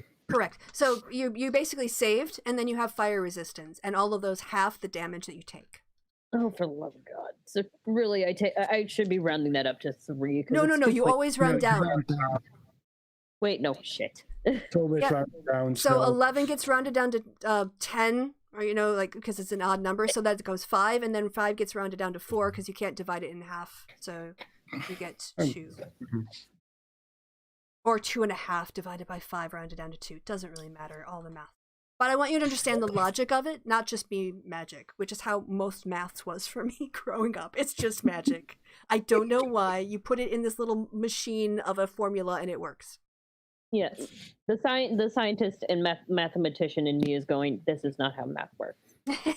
Well, it's how D&D works. And you went from 11 points of damage down to 2. So I'm not going to complain. However, I am just stating that my brain is currently twitching. Okay. Damage in D&D or just uses a floor function, just how it works. Would Hibara like yeah, Corey, do you want to describe how you completely blow out the 4 in front of you? She does verbal and somatic. Yeah, verbal and somatic. She casts her little magic and spreads her fingers out, and just a curtain of fire washes over everyone. Yeah. And slightly singes Mara. Yes, she dodges very dexterously out the way. He's got, let's see, he's got no decent, he's just got a dex, and he doesn't have any, he's a +1. So let's see. Dex. It was 13, wasn't it? Yep. And how much damage did you do? 11? 11. All right, you guys see him go down. It'll be fine. I think then, is there still, is that guy supposed to be dead in front of you too? Yes. Which one? Oh, sorry, I can see them still when you can't. So you guys can only see one now. Dark enough, dark vision to go, right? Correct. Okay. Yes. A 19 hits. Oh, yes, the it last. does. Mm-hmm. Yep. And it's gonna take 5. Okay, that one has not been hit yet. So. Oh, wait. Sorry. Yeah? I don't know why I did that. That should be a 9. So a 9 does not Okay. hit. Oh, it's a 9? All right. Yeah, oh, I don't right. know Oh, I why see. it A rolled. doubled rolled. You're right. I just looked at the bottom one. Okay. A 9 does not hit. No. Yeah, okay. There's still one shuffling zombie/skeleton. And anything else you wanted to do with your turn? And just wrong button. Just gonna move Grizzle, Oh, okay. and that's it. Okie doke. It's Thelvar's turn. 5, 10, 15. And charges up the sword with a shocking grasp. Ooh. And then where's Oh, all of a sudden everything lightened up. Why? You might have gotten somebody else's, like, you're picking up their ability to see. I Or think also, I am. yeah, when you guys kind of cluster in one area, it gets brighter, too. Oh. So first attack misses. Second attack, damn it! Ah! This skeleton just has quite a lot of rot, so even though you're making contact, you're just like scraping away dying, rotting flesh as opposed to getting to the meaty parts that are still working. Anything else with your turn? No, that's it. All right. So Mara, yes, you can see that Thelvar is swinging at something in front of him. And even though it's a bit outside of your line of sight, you can tell that Thelvar is fighting something in front of him. And then the noble is just on the ground, so you won't. He'll be difficult terrain if you want to get around him. But you can just like go through the line of dead bodies too. That's fine. Okay. So first thing I'm gonna do is I'm gonna go ahead and run. I'm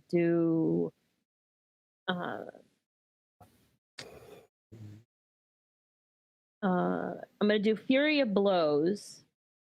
Okay. So that when I come back around, I'm gonna use Healing Hands as one of my things and heal the knight. Okay, so you're gonna move up to be between the knight and the skeleton first. Yep. Okay. Hey, batter. She again. Okay. Points off to the distance. Yep. Wings. Oh, yeah. Go ahead. Like, I'm assuming you're gonna kill him with that. I mean, he hasn't been hit yet. He's one of the last ones, the very back. But go ahead and do your. Oh, is it 7? Okay. It's 7. All right, you take. Yep. Yes, Clue's not seeing any of this. And then Mara does what? And then I could do a unarmed attack. Yeah, go. See if it hits. Nope. She's like, deuces! And runs back to heal the knight. Oh, yeah. You can just kind of turn and do that with one of your motions, yeah. Otherwise, you draw an attack of opportunity. Yeah, I just turn. Yeah. Equal to a roll of your martial arts die plus your wisdom modifier. I don't remember how I did this the last time. How did I do this? What was my martial arts die? Oh, is it a 1d8 or a 1d6? Depends on your level, maybe. Maybe it'd be a 1d6 at this level. I think we decided 1d6. I will tell you. Martial arts die. You're level 3. Yes. Yes. 1d4. Oh, okay. A D4. Okay. A D4. So I roll a D4 for him. 2 plus my wisdom modifier, which is a 2. So he gets 4 points. Okay, he pops back up. He's still singed, but he's conscious. And he looks a bit dazed. And it's his turn. He's going to get up and let's see. Let's give him a last hurrah. He's going to kind of walk past you and get in position. I'm going to take one down. It's the last thing I do. It might actually be one of the last things he does if he's not careful. He swings with his rapier, and can he get a 13? Oh my god, this guy sucks! He's so bad! Unaccustomed to the smell of his own flesh burning, he whiffs at the skeleton. Just looks at the sky and shakes his fists and goes, no! So, okay, it is now the skeleton's turn, and it's sort of like, we've got so many people to choose from. I'm gonna roll a d4 to see. Gets a 4, I get to roll again. Yeah, damn it! Okay, so 1, 2, 3, try again. Alright, 2 is Mara. So he is going to go ahead and take a swing at you. Skeleton with a short sword. Ooh, that looks like a hit. And that will be 7 piercing damage, or just 7 hit points. No, because you're not raging or anything, so you're not taking half damage. Oh, you're not a barbarian yet. That's not yet. Not yet. Next time I'll have to account for raging. Yeah. Yes, you have to unlock to rage. Yes, unlock her rage. And then he's standing there. He's not very smart, so he's not going to do he's not going to try to save himself or make a run for it. Where's he going to go? He's in a big boxy room. So, yes, next up is Clue. Clue, you don't see, you just hear flames and screams. You hear this knight shouting. And now it's your turn.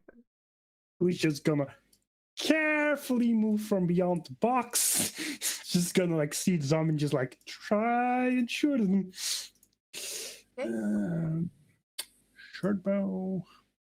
24, so that hits. Mm-hmm.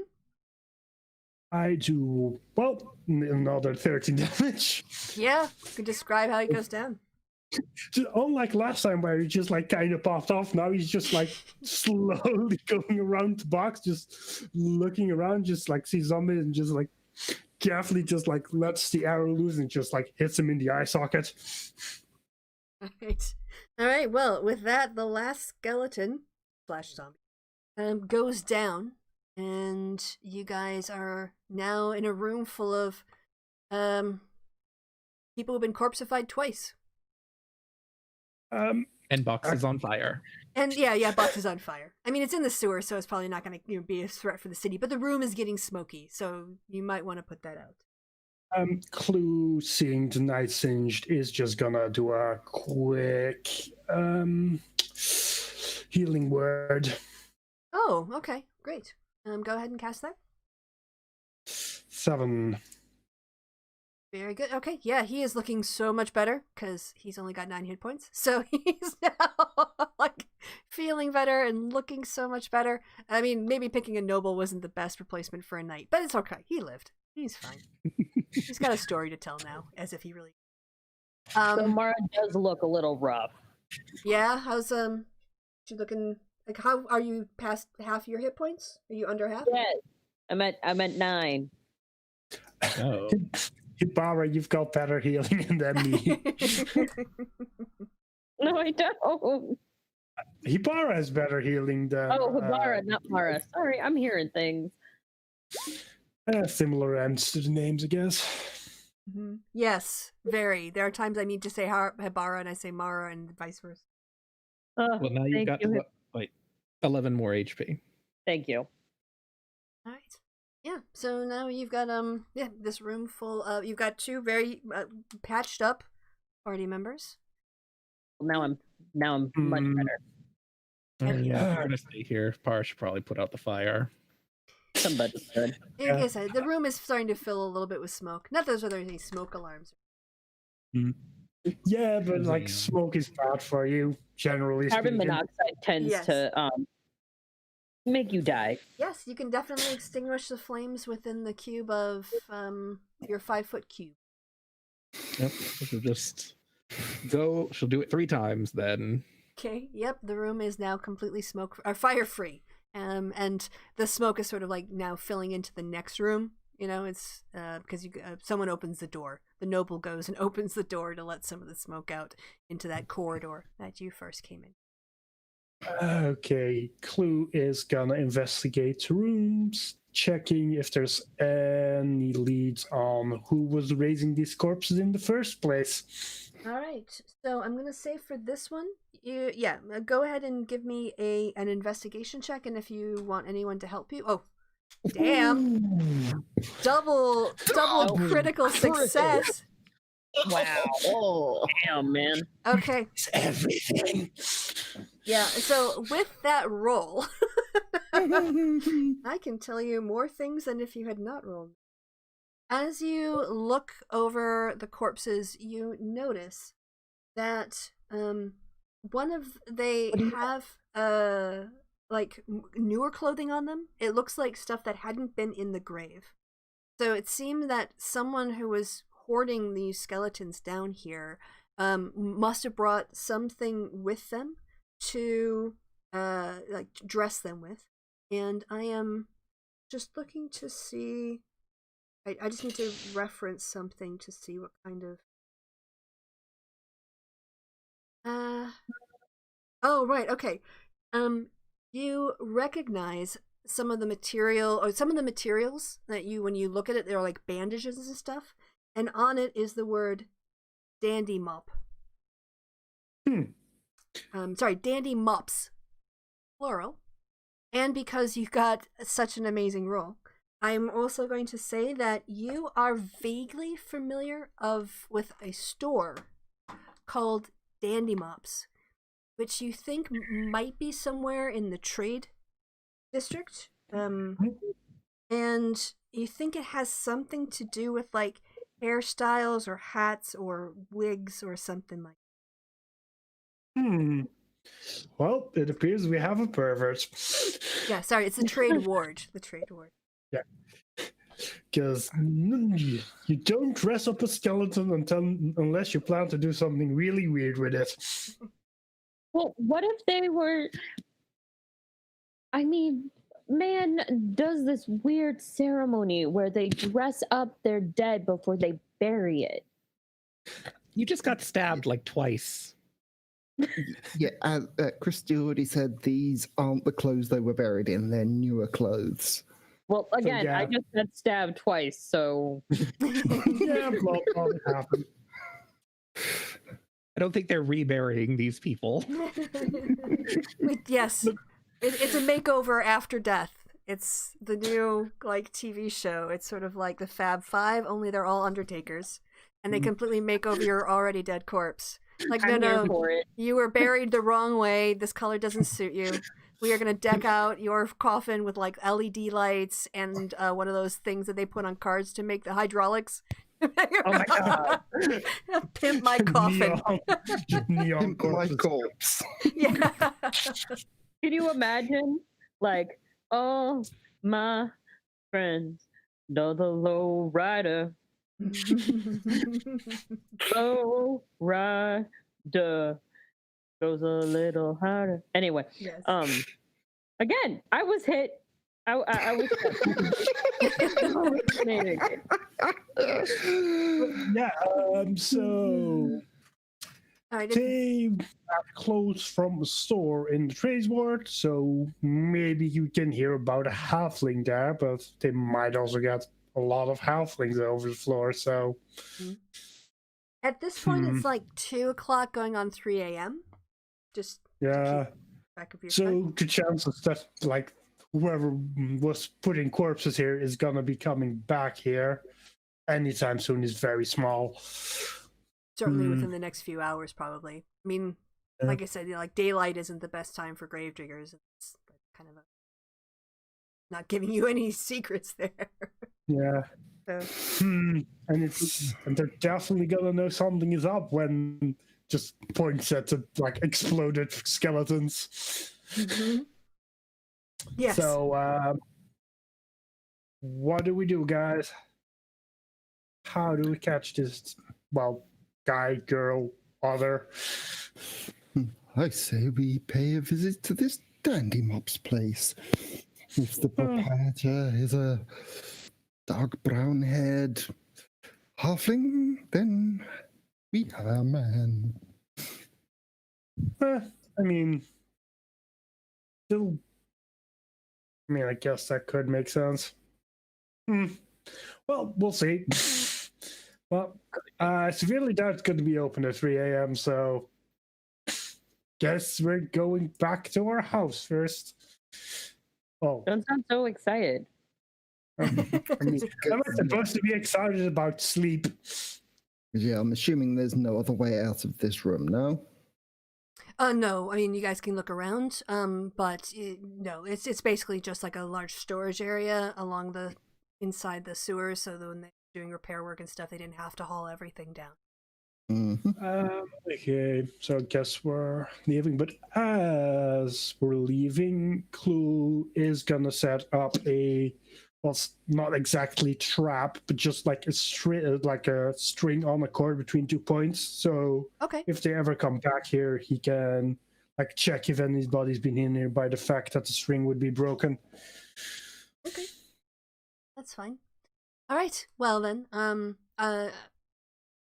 you guys like? Is your plan now to head back to the cemetery, or is there something else you wanted to do? Otherwise, I'll sort of like narrate that part of. I mean, I think we're just going home. Yeah, Yeah. Okay. It's too late to do anything else today. Yeah, fair enough. All right, so yes, along with Sir Losser, you guys head back. Your ride is still back at the City of the Dead. So you reverse, follow your tracks in, and you can get back to Parker, who's taking the night shift for hauling you guys around, and head back to the tavern. All of this happens at this point, like without any other real incidents. It's still very, very dark out because it's the middle of the night and it's getting colder as we approach the darkest part of the night. So by the time you end up rolling up to the ye old haunt, it's getting on like 4 o'clock in the morning. Bar immediately rushes upstairs. Yeah, Clue's gonna go to his room, but before going to bed, he is gonna set up a string with some bells in front of his door, considering last night. Yeah, when poor Gorko had to like crawl on his floor on all fours, sniffing your clothing to find which ones were the freshest. That and role-playing queuing is definitely two of the highlights of this show for me. Poor Gorko. All right, so it's like I said, everyone gets back. The tavern is there's a fire that's sort of slowly dying in the fireplace. Very dim light, but still much warmer than the outside. Thelvar, of course, it gets the relief of getting away from his curse when he's on the premises. And does everybody head to bed? Is that Yes. Yeah. The bar is checking our rooms for a drow. Okay. Right. So Hibara disappears upstairs. In your room there's nothing, but go ahead and just give me a real basic perception roll. If you can just like make a that'll do it. As you're walking around the room itself, you pass by, because you have actually I can put the map of the tavern up. That would make sense. You have a vast area of glass and a balcony, right? I believe so, yeah. Yes, you do. And as you're like walking past the balcony, you can see that out on the street, I keep moving you from map to map. Try the Troll Skull Alley one, because I'm actually kind of interested into what side of the house. Oh yeah, you guys are. This I think is the tower. Yep. And so you're on this side of the house, Hibara? Facing this way? I think? Well, Yeah, it goes basically. around the corner, but yeah. Yeah, Yeah, but yes, but that's In the her tower. Balcony goes. Oh right, that's only the first floor. Your balcony goes all the way around to the main street as well. So it goes in. Sorry, I'm just getting the physical layout, and that's not at all what I wanted to do. All right, so yeah, I just looked at there on the room, and it's the second floor. It's far more open. So you've got the front of the street. So yes.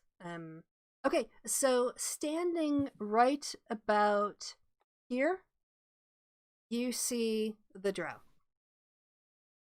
Wait, where? About there. He's about that far away. And I can't see him. Aim that again. Yeah, sure. Sorry, if you have to zoom out of the map, Oh, okay, I see. over here. He's like not quite a block away, but like basically like 4 houses away. And do you have you haven't put on any lights or anything, but you're out on your balcony, I take it? If she sees him, what is the range for prestidigitation? 120 feet? 10 feet. Let's see.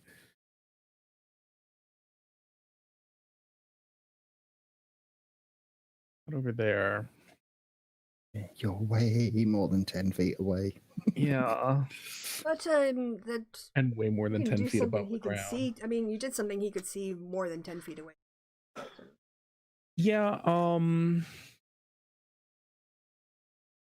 she'll write on the glass, come on up, and then like have light something on fire Okay. to illuminate the window. All right. So at that, he walks over and he comes to like the part that's on the side street, not that's on the main street. So he's coming to like this part of the house, not this part of the house. When he gets to like the first floor, you see him doing magical symbols with his hands, and he just raises up off of the ground, and he uses sort of the side of the building almost as just sort of like a rope to pull himself up, but like really gracefully. Right. So he sort of like uses it to climb up to the second level, and when he gets there, he is hovering in the air, not on your balcony, but about, let's say, 5 feet away from you, and he's just kind of floating there, and says, "Did you have an interesting evening?" You could say that. He looks a little bit sheepish and says, "So I wanted to just continue our conversation a little bit. The last time we had a chance to meet didn't seem like a good time to talk, and also, as I realized once I met up with the other members of my group, we sort of killed one of your friends, who appears to be fine. I want to say I noticed that to get up and run away, but as I don't know if you heard me. I did say that we're under orders not to harm you, and so It's fine. I tried to kill him. Tried to kill him before too. It's fine. Well, he reaches into his jacket and says, "Don't. This isn't an attack." He very cautiously reaches in and brings you out a black box, completely square. He said, "Look, we're both in this competition together, or this chase or whatever. I wanted to give you guys this to know that we're really not out to get you. And also, you seem the best person to give this to, since I don't think your friend whom we killed would be happy. But yeah, this is just a little sorry we killed your friend gift from me. Don't open the box. It's a shrieker from the Underdark. I don't know if you know anything about them, but when you said you had blood vines, it made me think that maybe you wanted some more security for your house, and so we use these in the grounds of my family's estate. They are sort of like security plants. This one is only a few inches tall, but they can grow to be the size of a human, and when they are disturbed, they let out a shriek. And I've got them in here with enough nutrients and organic material to make them fine. They're sort of fungus, and it'll be fine for a couple months. I'm sure you can find other organic material to feed it. But considering how small it is, if you wanted to put it into a chest or a drawer or something like that, it could act as a sort of alarm, and it needs to be kind of kept in the dark. So that's best. When they get older, you can move them out slightly brighter light and use them as a sentry. He sort of pushes the box toward you, and just sort of offers it to you as he's floating. Yeah, she takes it. Also, I really have to warn you guys off of trying to go after Saloon. You mentioned that someone in your party mentioned they were following him. You all were following him because of some connection he has with elves and half-elves and attacks. Is that right? I think so, yes. It's really important for your safety that you, in particular, stay away from it. I mean, he's going to fight whomever wants to come at him, but his obsession with elves and half-elves, and generally drow don't get on with elves. Personally, my background is such that I understand oppression, and I side with... I don't think it's right to just judge people on their associations, and so I have quite a liberal view of elves, according to many of my drow colleagues, but it's the one that I feel is right in my heart. But he is very dangerous. We are going to try to keep an eye on him, and we're going to be with him now, so hopefully any problems that he was making for elves and half-elves in the city will go away.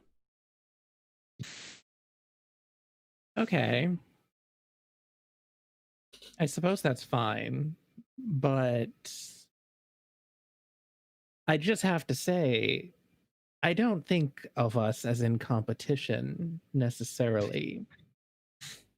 Oh, well, it's not just us. You guys do you really know what the stone you're chasing, what it leads to? No. Well, I don't. Yeah. I think Felvar does. Maybe. He lives here. Well, even if you even if you didn't want it to be a competition, it is. I mean, well, let's see. I can name off several factions and powerful people that are looking for that stone and all of the money behind it. Whoever finds that money is going to have a world of attention brought to them. Oh, who dropped out? It was me. Oh, okay, good. I just wanted to make sure that nothing else had gone wrong. I mean, Xanathar is looking for this.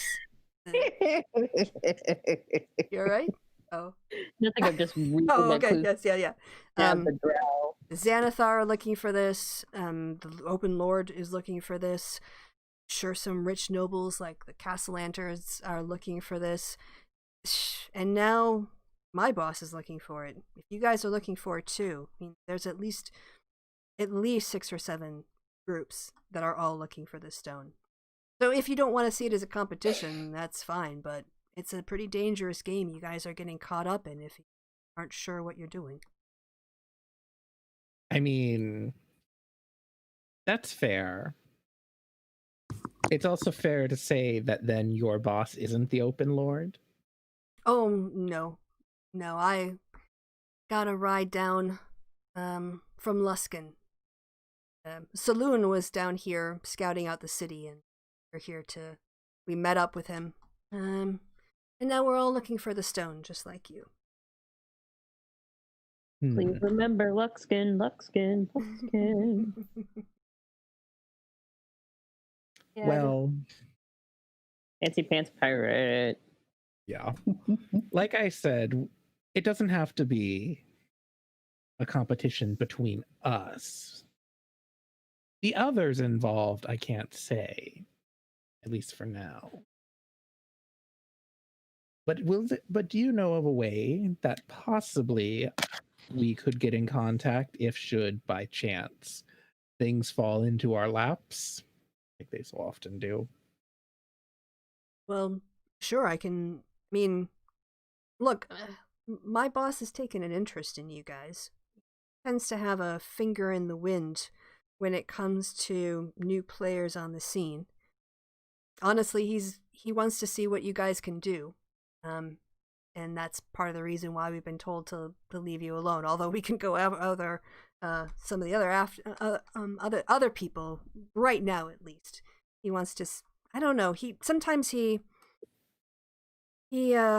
likes to keep people who are talented around rather than seeing them as a threat. And I think that's why my boss has lasted this long, is because he chooses his fights, and sometimes he doesn't fight. He won't fight people he doesn't have to. But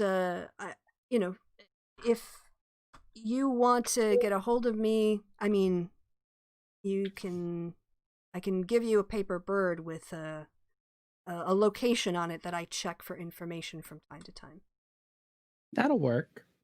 All right. He reaches in his pocket and pulls out like a piece of paper, an ink and quill. I don't know. They didn't have ballpoints back then.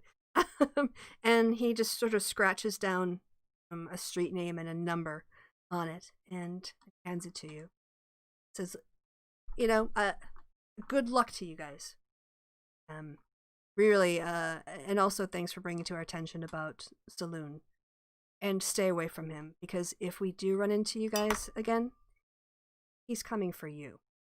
He's coming for you personally. Because you're an elf. And I don't know that I'll be able to stop him. Well, he can certainly try. Aww. At this point, he is going to succeed, considering our last engagements with him. All right. Okay, who's got where is currently the Nimblewright detector? It is on, Thelvar, I think. normally. Yeah. Thelvar? All right, Thelvar, you are asleep, correct? Let's give you a DC 12 perception check to see if you wake up from the sound that is being made. Spoilers. Yeah. You're starting to hear that noise. Like, it starts to wake you up because it's making thunking noises in your room. And you're a little bit disoriented at first, but then you recognize it as the sound of the Nimblewright detector. And as you sort of sit up in bed, there is a sudden thump from above you. And a sound like someone is running across your roofs, your rooftop in your building. And you can kind of hear it. It sounds like it's going from east to west. And you kind of hear thunk, thunk, thunk, thunk. And then you hear a distant sort of like rattle to the west as this noise moves to the other building. And this whole time, the Nimblewright detector is just going off as quick as it was when you guys were on the ship. Hibara, he didn't introduce himself. He's Felric. Felric, by the way. You also hear this crash. And can you give me a perception check? It's going to be, so you're on the balcony, they're on the roof. Yeah, you might be able to, if you do well, you might be able to get a glimpse of him leaping over. Nope, no, you hear a crashing noise. Both of you do. Felric says, I'm Felric, by the way. And when you hear the crashing on the other side of the building, you're able to, you don't hear it like when it's on top of your house, but when it lands on the building next door, you see a gold-colored, thin, almost like a human shape, but like a basketball player. Think of like a build of a basketball player, but decked out completely in gold. Man, hauling ass, running across the rooftops. And at the same time he lands, you start to hear the whistles of the city watch. Not the guard. Which one is the watch? The watch, the police. Yeah. Are starting to be raised up, and you're starting to hear shouting noises. Friend of yours? He shrugs because he's actually like, he leapt over his head while you guys were doing that. And can you make me another perception check from where you are? All right, this time you hear shouting. You hear someone. It sounds like you recognize the voice after a second. It's Jolly, and Jolly is yelling, "Clue, Clue! It's him! It's Erstal!" Oh. Does Clue hear this? All right, let's do a perception check to see if you like a 12. If you hear any. Yep, you are awake. You don't know if you hear your name, but you are hearing commotions in the house. I was in the room next to the balcony bit, right? Yeah. He's gonna go out of the balcony and he's gonna jump down into the alley. Okay, so you're in the alley, and I'm just going to narrate this a little bit more before I explain how this is probably going to work, and we go into the next section. As you land in the alley, or you run out into the alley, if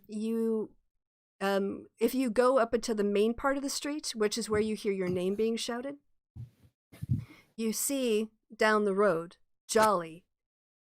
Thing is, though, he's pointing up, and as you follow his finger up, you see the shape of one human that you recognize in a flash, just the moment you see his face briefly, as Erstal flocks in from the papers, and two other humanoids.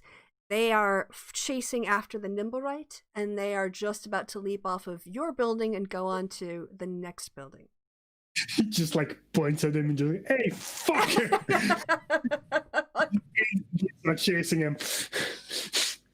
All right, so I'm gonna assume that everybody's up now, even though I won't make you roll. Like, this is enough noise on your roofs and everything else.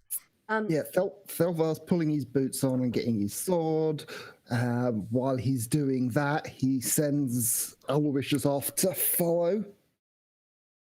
Follow whom? I mean, you don't know who's out there yet, though. So you, The nimble, right? Well, I don't know that Aloysius. So if you woke up and the first group you would see would be the three. You might see it in the distance.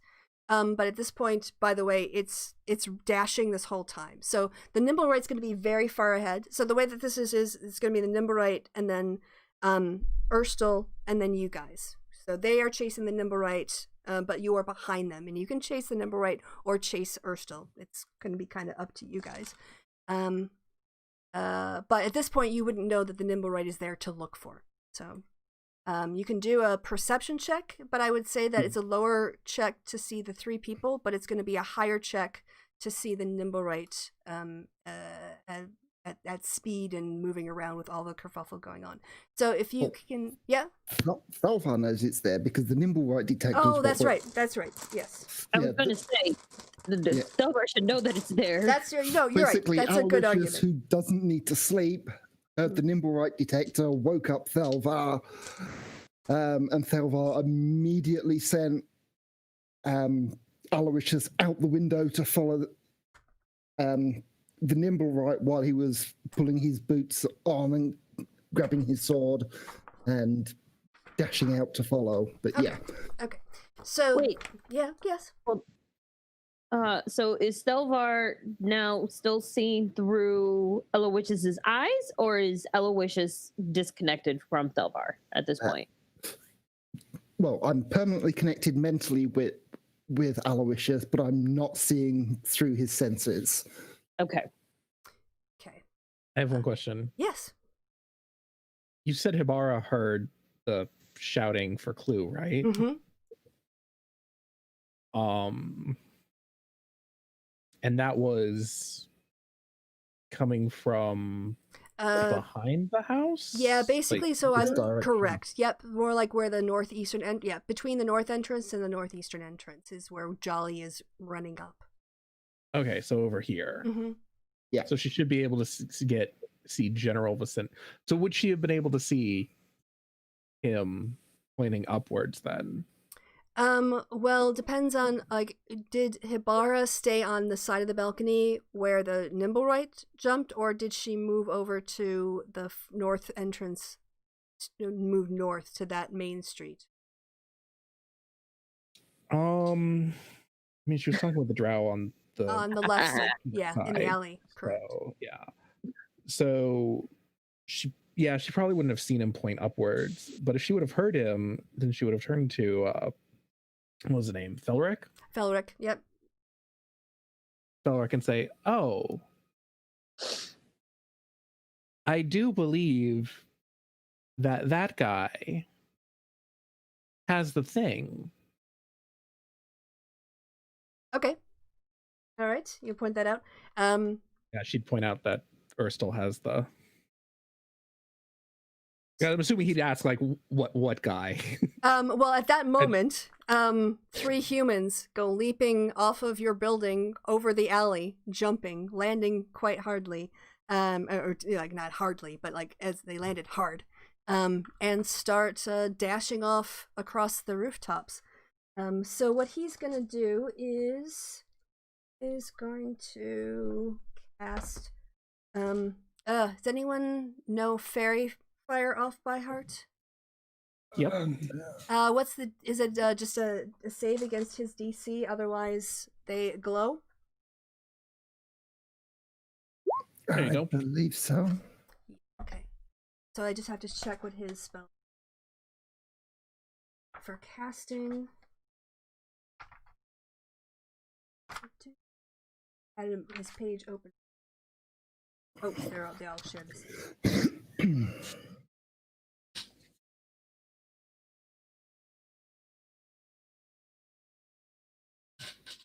Oh, there it is. All right. So yeah, he is. He makes a little motion with his hands, and he sends a fairy fire spell at the 3 humans.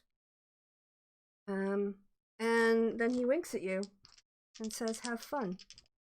I'll watch you in action." So let's see if they are able to. No. Dice down the side of my bed. I'll have to dig that out later. That means I need to find her. I feel like that's where a lot of your dice are. Yeah. All right. Oh my gosh. Yeah. Erstel and one of his companions glows now. So you guys get advantage on your attacks, and he just sort of smiles. Says, "Have fun." Yes, thank you, by the way, for pulling that spell up. Alright, so the way that I thought we would do this rooftop chase, if everyone's set, I'm assuming that everyone sort of like goes outside, or this is the other decision you can make. You can either chase them at the street level, or you can try to follow them along the roof line. If each of you have dash actions that you can take for a certain number of times before you get exhausted. That is your Constitution bonus modifier plus the base level of 3. So everyone gets 3 dashes before you take a level of exhaustion. And if you have a +2 modifier on your Constitution or +1, you get 5 or 4.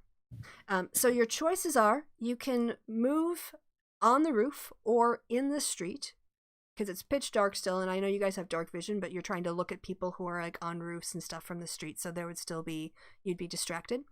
If you want to move your 30 feet, you can do that safely without having to make any checks. If you want to dash, then you have to make either like an acrobatics or an athletics check, and if you pass it, you get to move your full 60. If you don't, then I have a rooftops or streetwise complications table, and we're going to roll to see what happens. Now, I know that's a little bit complicated, so I've got an idea in my mind how this is going to run, and also I'm going to put the nimble right has it dashed twice, and it had a head start. So the nimble right is 150 feet ahead of you guys. Erstel and the others are 60 feet. They are all on the roof, and they are also mostly dashing. These guys are gonna they're trying to chase the nimble. Yes. So at this point, let's click on your tokens if you can see them or not. It doesn't matter. You can just roll initiative, and I'll add it in. And we're gonna do initiative so that people can decide what they want to do. Did anybody wake up Mara? I mean, there's a lot of noise, so if he hasn't woken up himself. Yeah, but Mara sleeps like the dead. That's true. Well, there's Gorko. Yeah, Gorko Gorko waking her up. Yes, Yeah, definitely. He's a light sleeper, Gorko. All right. Oh, I could just modify these. This is brilliant. All right. Thilvar is at... All right. So I guess I'm awake. Okay. She's not important. I'm still useless because I can't see. Oh, well, I mean, you can keep up and to help your buddies. Or you know, you can hang out behind. You don't have to go on the rooftop chase. That's fine. You have free will, my dear. You can do whatever you want. Mara climbs up, looks at what's going on, and goes, I'm going back to bed. I can't see worth a shit. So, have fun, guys. Bye. Okay. So, got Clue. Oh. And then as she's walking back, no, I know you want to fight, but I can't see. You can't see. Maybe if you were in charge and we had better eyesight, we could see better. But no, I can't see. You can't see. We're up a creek without a paddle, so we can't be really helpful right now. So shut up. Let's go. Just go back to bed. And as she's like walking down the stairs, walking back out of the way. Yeah, it's not quite as bad as when we're in the sewers. You That's know, true. there is Dim, like yeah. the standard ambient lights from The moon buildings exists. and the moon. Yeah, and you'll be able to. So you can see where you're going. I mean, think about running down a street at night. You would be able to see your friends. Even if you couldn't see what they were chasing, you would still be able to see. Yeah, but then that also that messes with your depth perception. So if I'm like jumping on a roof, Then follow on the ground.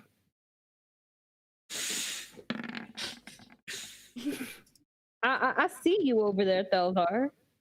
One more to fall on the ground. Next time out, she helps you. All right, nimble. All right, I'll just call it nimble at this point because it's long, and see where they go. She hears Thelvar's comment and she's just like, "I heard that," and marches right back up. Clue's not in there for some reason.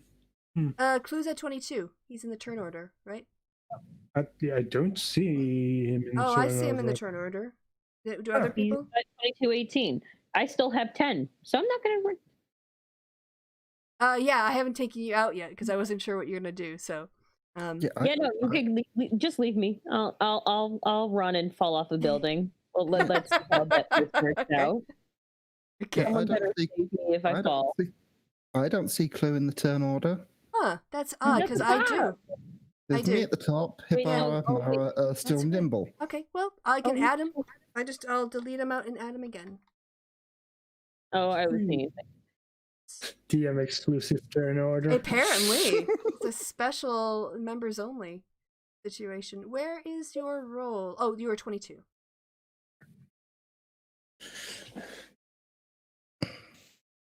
One, two. Sending order. Alright. Okay, now, the last thing I have to do is get the proper tables up, and I have the page numbers noted in my notes, but I still John is going to page. Oh, Kristi, you didn't put it on. Oh, you suck. Okay. I've got one of them. You guys, oh, was that? Talk amongst yourselves for a second. Yes. I have Oh. one of them. This is gonna be fun. Oh, I need What to is know. actually that? I know. I need to know who's going to go on the roof and who's going to go in the street. I do need to know that. Mara's gonna go on the street because she's not about to kill herself trying to jump buildings. Okay. Is there? Thelvar's going to the roof. Basically, having heard something on the roof, he went up the stairs and is going to jump from a level above to the lower level roof of the building opposite, just to give himself a bit of advantage in the jump. Okay. I mean, Clue is a ranged weapon. No reason to get on top of roofs when you don't have to. And back in just a second. Yep. If Hibbar. Thelvar is going through, because Thelvar's his room is down here, and I'm assuming it would take him a moment to gear up. Mm-hmm. Yep. To the point where after she had gotten the drow to fairy fire them. Mm-hmm. So if she meets him, would Hibara meet him, like run into each other in the hallway? Because they have to pass each other at some point. Possibly. Yeah. Is there So what should I roll for that? in terms of passing in the hallway, what are you rolling for? Just would Hibara run into Thelvar as she's leaving her room? Like, I know she would physically, Yeah. because that's how the layout of the house is, but did he run down the stairs before she left her room, or did they meet each other in the hallway? I'm gonna say that by the time you watch that stuff happen and Thelvar sends out Aloysius and gets boots on and things, you guys are pretty much kind of like coming out very close in time together to head downstairs or wherever. Well, Thelvar's heading up. Yeah. Yes. So she sees him going up the stairs. Mm-hmm. So when she sees him going up the stairs, she's like, "Where are you going?" To the roof.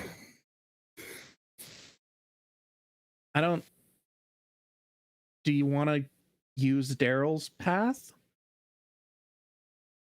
Daryl's path? Yeah, come here. She takes him into her room, points at the ladder that goes all the way up to the top with the now open. Yep. So yeah, takes that up and makes the jump. Okay. You are up on the roof. Was Mara coming down? Yeah, what's going on with Mara? She's gonna be in the street, right? Yes, she's gonna be in the street. Okay. Excellent. So then last thing. Mm-hmm. Is Mara going to be in the North Street, or is she going to be in the South Street, like where Clue is? Well, I don't know that Clue's Clue, because as long as she could see Clue, she's good. If she can't see nobody, she's gonna end up like lost. Well, I mean, she's gonna. I mean, she can constantly dash as well, but like Clue is gonna just leg it. I mean, he's already legging it at this point. Well, they basically, they're jumping in this direction. This is because it's easier to go over the buildings this way. So they're heading west.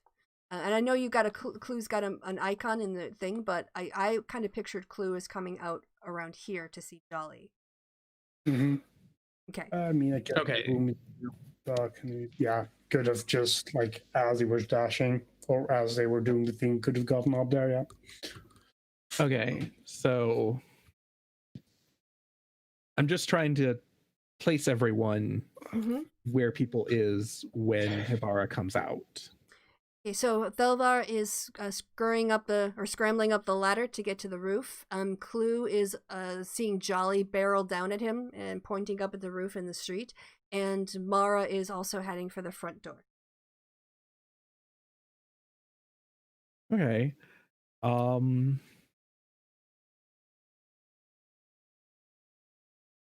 Try not to like mitigate. So Mara's coming out after Hibara. Well, yeah. I mean, I think that Like she's a little bit delayed. Yes. So yeah. she'll probably take her clues from Clue, if I can say. Okay. Yeah. So are we all set? All right. Yeah, I think I am. Okay. And where are you going to be chasing from? The ground level? Yeah. I remember writing down the page that had the complications, as they call them, street level. I've got the roof cop, but only one person's going on the roof, so you guys are throwing me for a bit of a loop. But let me just see if I can look up here if they've got it under just complications. Let me try looking for Chase. Let's see. Mostly I have things under control, but occasionally I need to look. Alright. And you guys all have your initiative. And, urban chase complication. Perfect. Okay, now I've got things ready. So, first up in the turn order, which now I can't see the turn order. Why can't I see the turn order? I thought you hit it. Oh, there okay. it is. Okay. I didn't mean to. I didn't. I think I just accidentally touched a button for other things. I really need to use the bathroom. Can I take a bio break before we start this? Because I don't want to take a break in the middle of it. Sorry, I'm getting all excited. Now I need to pee. All right, yes. Now that we're all set, you guys, if you want to do any strategy and talk about how you can work together or anything like that, please feel free to. I don't mind that at all. That's not so much metagaming as the party like looking to its strengths. So yeah, I will be right back. I'm bio-breaking too. Okie dokie. I mean, Chloe's just gonna be bonus action dashing and firing at the Floxen, just popping some free arrows at his face. This is a bit metagaming because she's close to Clue, but not super far away from Clue. Long Strider. Does you want the Long Strider? The question is, are you gonna be in range to cast it by that time? Your turn comes first. Yeah, that's the thing. If I dash and then I'm out of your range. Well, I mean, it's a touch, so she'd have to move anyway. But yeah, he does move 35 speed instead of 30, so her dashes are slightly longer than your dashes. Yeah, that's true, but that's only 10 feet. It's 10 more movement feet, or 10 more base movement feet. What? As long as I do again. Plus 10 movement. The real question is, like, as long as I can keep up with Flux and then just shoot him in the face, I don't need that much extra movement speed. I mean, like, I just need to stay in 80 feet of him, and then it's fine. Then he's just popping off. I mean, that's true, but gotta close in on him, you know?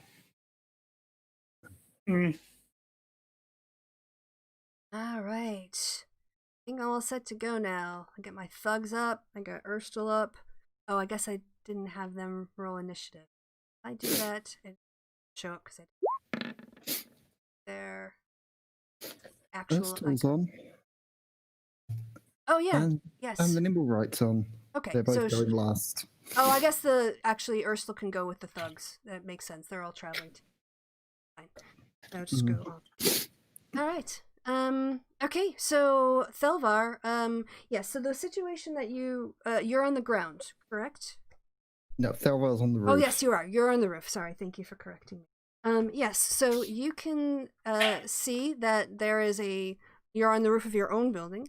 You see in front of you, so the distance is, I wrote it down here. At this point, they are, because they're dashing, they are 60 feet. The thugs and Urstel are 60 feet. They're also, two of them are slightly glowing, as well, which makes them easier to pick out.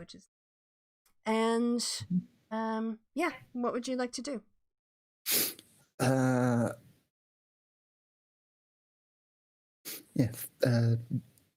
gonna jump across. Okay. Yep. Then you can make an athletics check. Call it DC 14 on that. And I'm going to use my inspiration. Okay.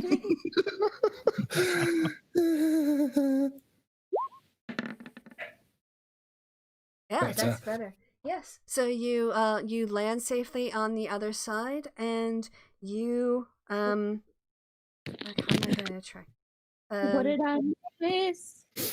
Thelvar is leaping across the roof, and you've used that as your action, and trying to think. Yeah, you can go. So you can go 30 feet with that because it's not a dash.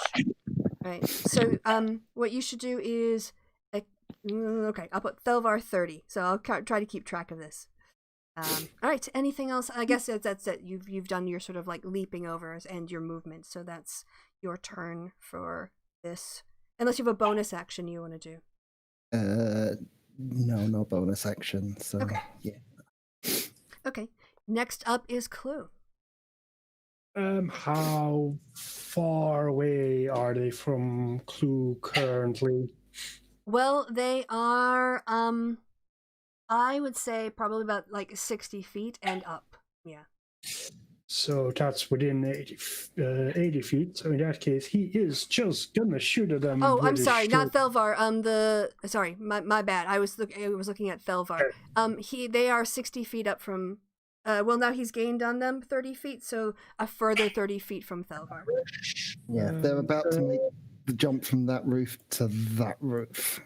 In that case, I mean, how high would that building be? Probably 20, 30 feet high, I assume? Yeah. 30 feet. Diagonals. I guess probably barely out of his range. Bar can do 60. At this point, Clue could go up to here. Bridge point. Should barely be in his range. To do math. If they're 70 feet away and they're 30 feet high, then they're 76 feet away diagonally.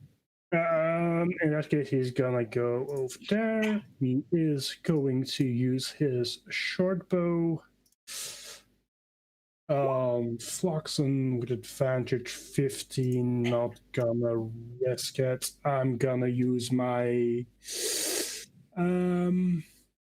favored by the god, so an extra 2d4. Okay.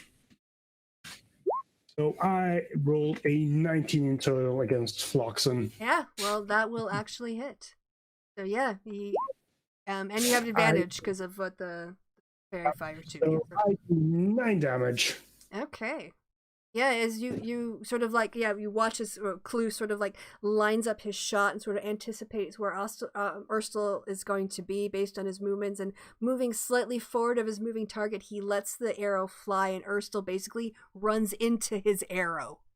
That's how the timing on that works. He's essentially just going to look at Ibarra and just go, speed me up! Okay. So that was 9 damage, correct? Yep. Keeping a running total. Excellent. All right, nice shot. Hibara. Hibara is next. She's gonna turn to Mara behind her and just say, "Be ready." And then Mara does kind of a like, oh, and like does like, "Welcome to the gun show." And oops. Oh. Shush. Boom. And cast Longstrider. Oh, okay. On Nice. both of them. Ah, cool. So Awesome. Yep. well, no, not on Mara, just on Clue and Hibara. But Oh, wait until next turn. they're gonna leave you in the dust. No, I'm joking. I'm joking. There I go. Legit, just moving 80 feet every turn, just shooting him in the face. Pretty much. Good plan. Okay, so you're casting your spell, but you're not moving at all. So you're gonna take your 30 feet of movement now, or you're gonna. I moved up to Clue. Oh, okay. All right. Awesome. Next up is Mara. Mara moves up to Clue and just doesn't do anything else. Okay. Yep. Then next up is Urstel. So he is going to dash. And I don't really have... Does he have a... Oh, yeah, he does. Okay, so he's going to do his acrobatics skill in order to dash on a rooftop at night. And he needs a DC 14, which he fails. Ooh, what's going to happen to him? All right, going to get to roll a... Oh, I've got so many pop-ups open on my screen. I can't get to my dice. Move that over. Why did I only get paid for 1 week? All right, so you can see this especially well, Felvar. As Urstel is dashing across the roof, you see him slip, and he now needs to make a dex save to see if he can catch his balance. He does not. All right. I think that's just your normal dex if it's a dex save, right? Oh, saving throw. There it is. Sorry, dex save. I need to do that again because that was just a basic throw. So he does actually have a dex saving throw. That block, which I will use. And he falls prone. So he just drops into the alley? His movement is 0. Oh, no, his movement is 0 on the roof. So he doesn't drop to the alley, but he slips. Sorry, what? My man is Did he really just do that to himself? Yeah, he tried to, because he's dashing on a rooftop at night. And so he is going full bar, and he just like hit a wet patch or some bird poop, but he doesn't know. And he went down. His legs went out from underneath him, and he is now prone, which means like face down on the roof. His other 2 friends are also going to be doing their dash movements. And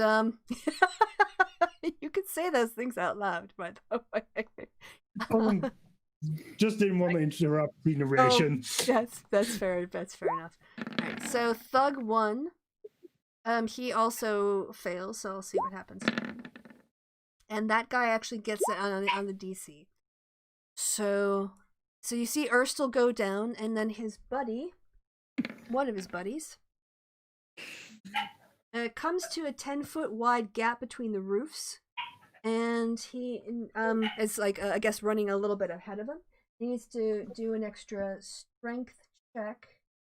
Must succeed on a dexterity check or fall prone. So he's gonna try to leap this big side. He messed up. He didn't run at this part of the building because he didn't know. So he's gonna try to shoot this part of the gap, or a gap like that between the buildings. So I just need a dex from him. And he makes it. So he is now 60 feet. I'm gonna have to split up Erstal and the thugs now. T1 and T2. And so this guy made his 60, so he is at and that guy made his as well. So the two thugs have kind of left Erstal on his face on the rooftop. Okay. And that's on the same roof as Thelva, Yes. and only about 30 feet away. Correct. Correct.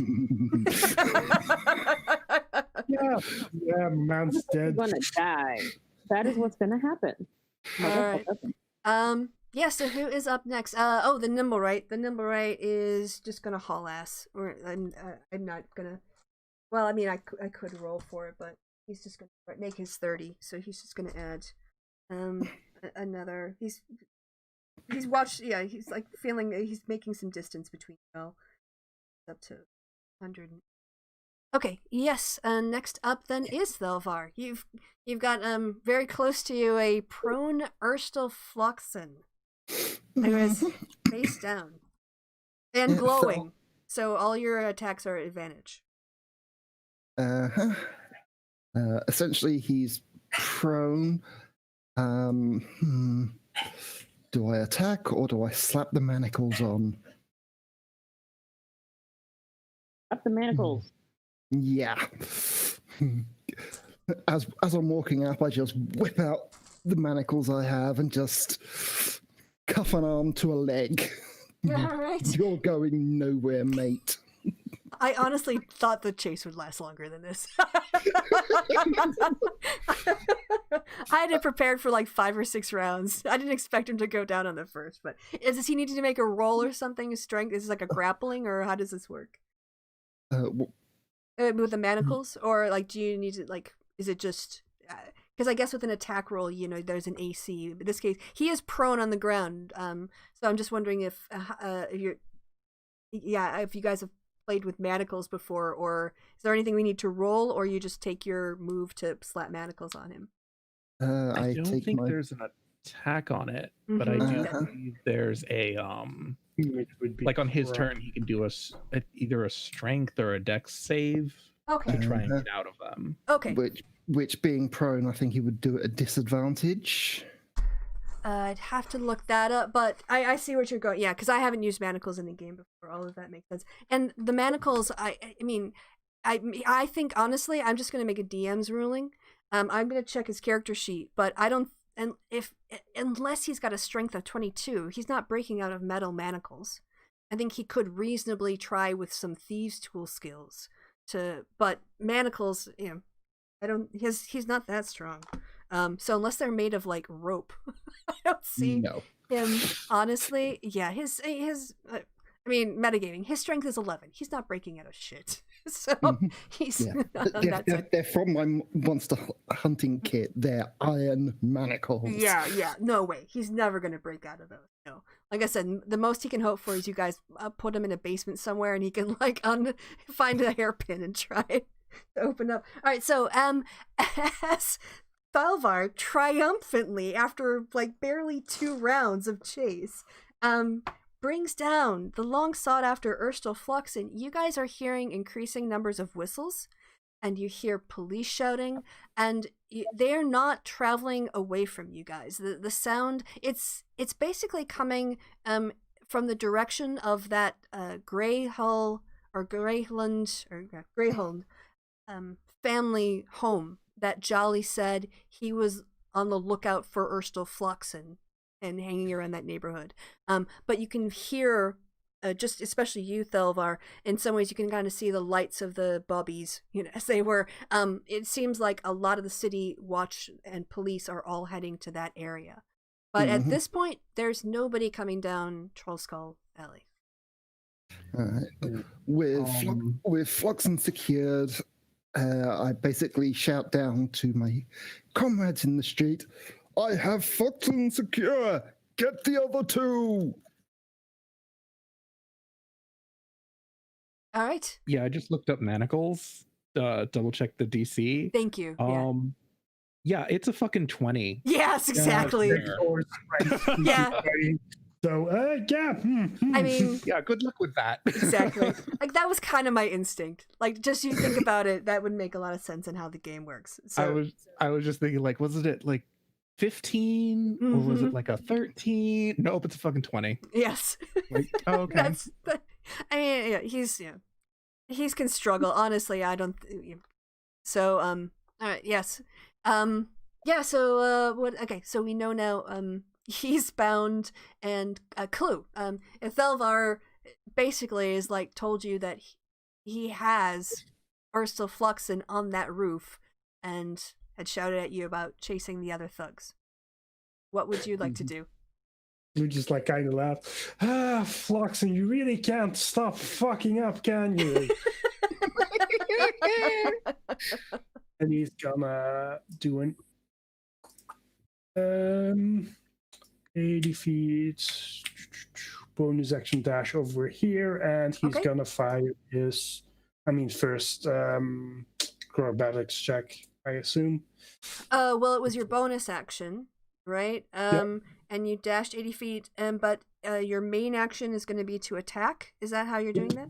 Just want to make sure. Yep. So go ahead and give me a DC 14 check, because you're firing at somebody who's on a roof line, so it's hard for you to both see where you're going and follow your prey at the same time. I'm gonna use my inspiration. Okay. 19. Right. Yeah, you're fine. You make the full distance. You've now closed 80 feet. Ooh, poor man. Oh, wow. Crit. Okay, what's your damage? Wow, I fuck it up on the damage. Well, it's still a crit. 11 damage. 11, okay. Alright, so this guy's got injured for the first time. And yeah, you see your shot hits him sort of between the shoulder blades, and you see him disappear for a second, but then you see him pop back up, and start running again. Really rolls 2 fucking ones all the damage there. It was still a good hit. I mean, these aren't like the drow, I'll just say. So, like, if you keep whacking at that this way, it won't be that long. Okay, and then that was your one action. Okay, and then I'll say that wasn't the one that was glowing, so there's still a glowing one that anyone who wants to hit will have advantage. And I will put glowing over T2, which is... That was the glowing one, otherwise I wouldn't have gotten sneak attack. Oh, okay, never mind. Thank you. All right, thank you for specifying. I will change that so I know who's got advantage and who doesn't. 11. Okay. Who is up next? Hibara, what are you gonna do? She's gonna turn to Mara next to her and say, "Get ready." And then she's going to turn and she's going to anamorph herself into a horse. Oh my gosh! 70 base movement. I love it. What the fuck? And you added Longstrider already? Yep, 70 base movement. That's with Longstrider. Wait, so now Hibara has 70 movement. Yes. It's 70 base movement, 140 feet dash. Oh. I know an old lady who swallowed a horse. She swallowed the horse to catch the dog. She swallowed the dog to catch the cat. She swallowed the cat to catch the bird. Right, so, swallowed the bird. Yes. Hibara is now a horse, Mara. And I take it that's what you're doing with your movement. Do you want to? Are you holding? Oh, you can't hold a movement, can you? You can only hold action. Yeah, I guess can't hold movement. Yeah, well, that's too bad. But those are the rules. Okay. So yeah, you've got a horse in front of you, Mara. What do you want to do? I don't have a horse in front of me. She just ran off. No, she's right there. She's right there. Yeah. Oh. Get Hello, off. noble queen. Like she can Ride you? Yes. Yes. Yeah. And of course, Mara being also war mounts with no problem. Mm-hmm. So yes. Should I roll for acrobatics to make sure I can get Yeah, on it? just do a DC 10 because I'm gonna say I think you have some in your background, some experience with this, so this isn't a difficult roll for you. So just a DC 10 acrobatics. Athletics works. It's been a while, but you're also a little surprised, but you get up there. You're fine. I mean, there is no saddle or anything, so the fact that I get up there is just like, okay, bareback, let's do it. Okay, very good. Also, I am going to say that the Nimblewright is going to drop off of the roof, so I am going to roll a stealth check for the Nimblewright and Owlicious when we get to its turn. And then Owlicious can roll perception to see if he can follow the Nimblewright. So just to have that prepped. Well, it might as well be because like Ursula ain't doing nothing. He's cursing. He is pissed. He is watching the two people whose fucking paychecks he funds run the fuck away from him. He is not having at all a good day. So he's gonna swear with his turn. Aloysius rolled a 21 perception. Okay, very good. I realized that I've actually never pulled up the Nimblewright. So I want to make sure I have the right stats for it. So if I can just have a moment. Is it notable NPCs or creatures and monsters? I don't know. We have to think like named NPCs. Maybe it'll be in.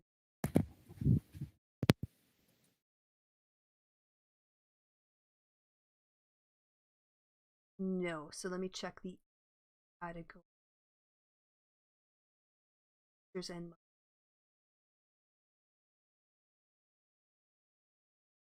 I hadn't thought I would be doing too much with the Nimblewright because it is fast and it is ahead, but fair enough.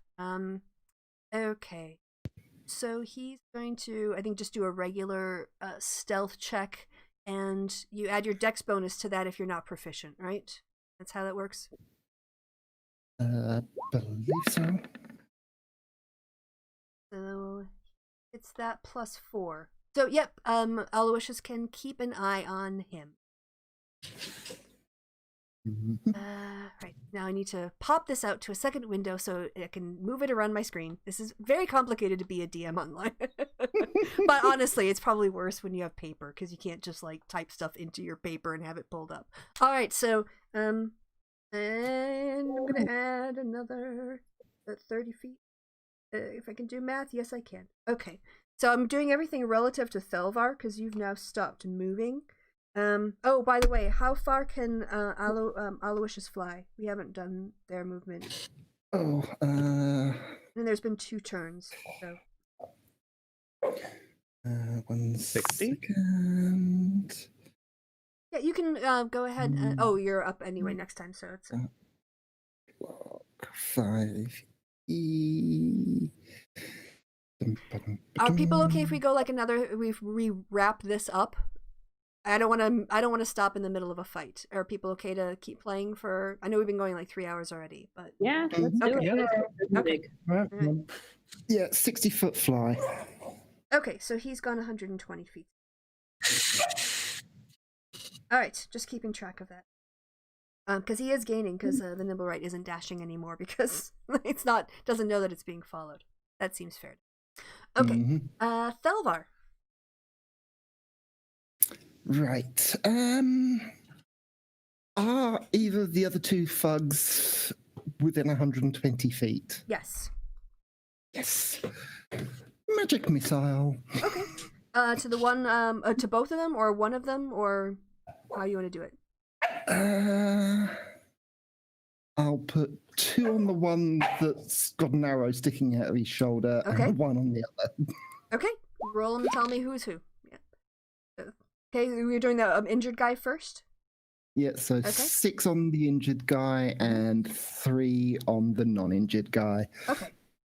All right. Yeah, you watch as their bodies get move as the missiles sort of land into them and push them forward a little bit, but also throw off their balance. Okay. Oh, that's right. My thugs on Urstel's move. They they're just gonna go at regular speed now. So. All right. Very good. Blue. So suit tugs are going only 30 now, I assume. Yep. In that case, he is going to move his 40 feet attack with his short bow. Okay. I'm attacking the one who's lit up, so Okay. that's 25. Okay, that'll be a hit then. Yep. I mean, it's the obvious one because he's glowing. So, 11 damage. All right. You see now he seems to be running with a limp at this point. Yeah, he's not looking as great as he was when he first got to Troll Skull Alley.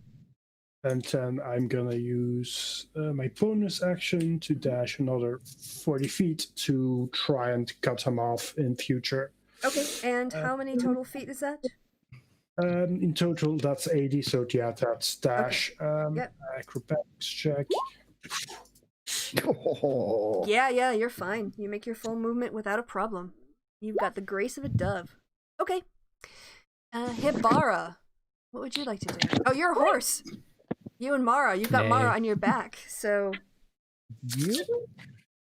And we're just gonna drag Mara down the street. Okay, you're gonna go to full 70? Well, 140. We're Oh, just dashing. 140. Okay, you basically are at this point are pulling up with the thugs. Because they were at a... Mara's not chasing the thugs. Okay, I'm telling you where you are chasing... relative to... Yeah. Okay. Alright. And then Mara is BRB, so... she's also on a horse. Yes. I guess... I'm trying to think. I guess we should probably... Oh, are you back? What the hell is going on? What? It sounds like someone was moving their microphone all over. Is that Mara? Yeah, that was me. Yeah. Actually, so what happened was Hibara dashed 140 feet up the road, and you guys are now kind of pulling even with where the thugs are on the rooftop. If you want to take a... Oh, goody. So now, all right. So, all right. So the thugs are on the rooftop, right? Mm-hmm. Yeah. Mara sizes up. Ooh. One's glowing, one's not. One's glowing, one's not. Can I throw my spear? Yes. All right. With advantage. Mm-hmm. If you hit the glow, if you go for the glowing guy, yeah. I'm gonna go for the glowing guy since I can actually see him. Yep, 22. That'll hit. 7. That was his exact hit points left. Go ahead and describe how it happens. Mara's like, well, I haven't thrown from a horseback in a while. Let's see if I can do this. Throws it, hits him, and the strength behind her throw takes the poor sucker and carries him off the rooftop and then into the street, and you just hear a thud. And as she hears the thud, she's like, "Tell Daddy I say hi." All right. Goes down with a Wilhelm scream. Yeah, exactly. Yes, exactly. All right. Well, watching his friend die motivates the other thugs, so he's going to go ahead and he is going to attempt to dash. Let's see how he does with his not great dex. Fail. He does fail it because it's a DC 14. So then rooftop chase. Let me roll a d10. Hold on, I gotta move the turn over to a different part of the screen because I can't see the DC 10 from where I am. What happens to him? That happened already once. I want to see more things. So God is intervening, and a chimney gets in his way. He has to make an acrobatics check, and if he fails, the area 5 feet of it is like a difficult terrain, so he won't get as far. So let me go ahead and see if he can do his. I guess acrobatics is another dex save if you don't have anything else. Yeah. Okay. Yeah. Gotcha. I noticed on like acquisitions and they always call it like a wisdom like insight or a athletics, strength athletics, and that's to remind you. Yeah, it's a dex check, not a dex save. But yeah. Yeah, it's only a match for proficiency. You're not supposed to be looking at the chart. I'm not looking at the chart. I'm just athletics is a check, not a save. No, I'm sorry, because it was for me. It was a dex check, not a dex save, and I thought you had gotten the. I was like, wait a minute! Don't look at my complications chart. But you weren't. I misunderstood what you said, so that's okay. Yeah, that doesn't work. So he ends up only moving 20 feet. Well,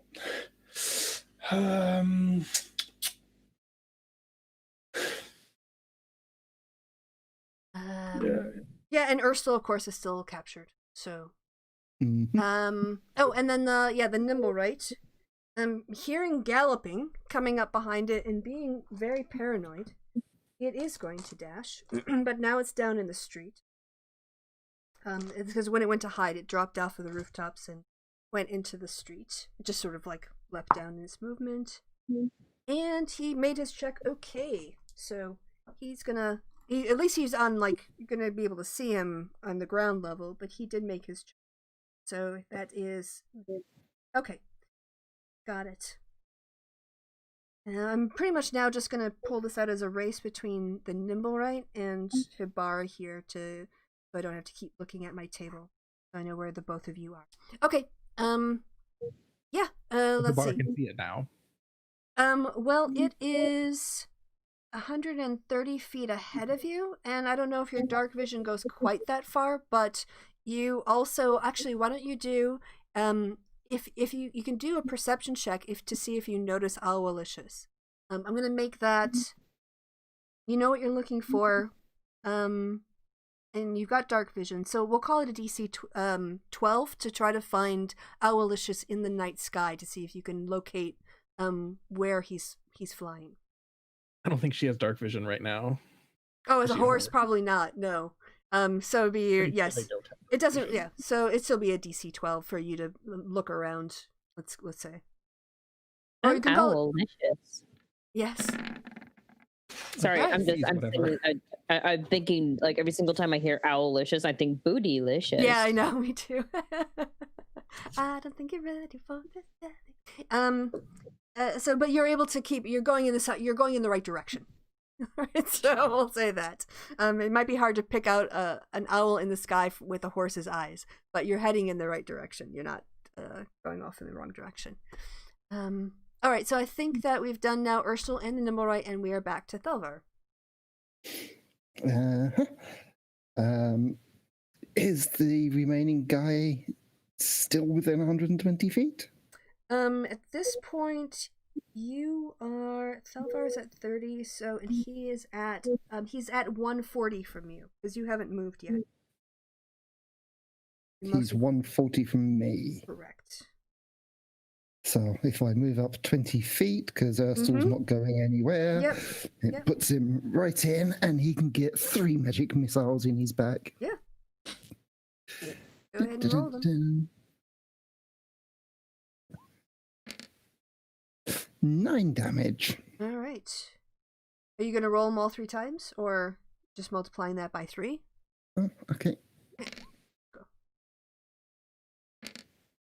Oh, yeah. 9 damage. Yeah, you were right. Your powers of prediction are amazing.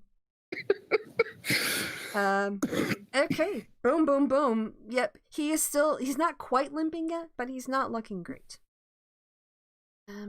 Clue, it's your turn. Well, considering how much this guy feels running, I assume he's still within 80 feet of me. Mm-hmm. Short bow. That's a hit.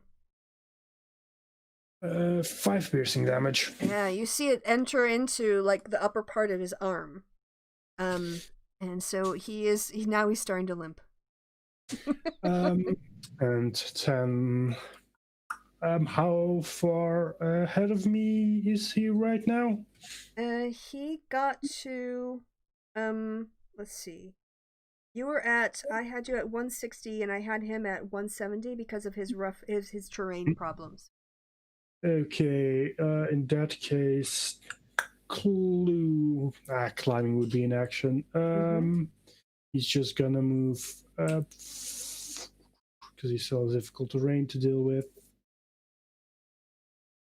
He's just gonna move the 40 feet and wait there. Okay, very good. Hibara, are you just gonna dash again? Yep, just zooming on down that street. So, how many? What is your Constitution bonus?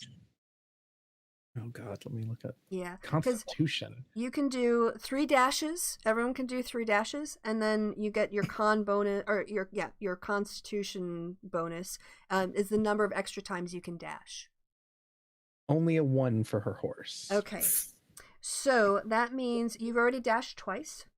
So you got 2 more. And yes, after that, you can continue to dash, but you then incur a level of exhaustion. Once you hit 5 levels of exhaustion, you collapse, and if you hit 6, you die. So you know where things are. So you've got 2 left that you can do without any physical penalty to yourself, and after that, you'll have to decide if you want to incur all of the disadvantages of being exhausted. I should be fairly close to the nimble right now. It was like 100. It's 130 feet ahead of you still. It started off. My dash is 140. Right, but it started. It's also moving with you. So you went 100 and you went 140 once. So far, because we haven't done anything before your movement, and it was at 270. So there's still 130 feet to make up. It has a 70 movement? No, it had start on you. Remember, because you had several turns where it was moving and you weren't doing anything. So even when you moved, but at the beginning of this turn, it was 130 feet. Correct, because it started off as 270 feet ahead of you, and then you went 140. I just moved 140. Correct. So you've almost half the distance. You've more than half the distance. Okay, but it's still. Then...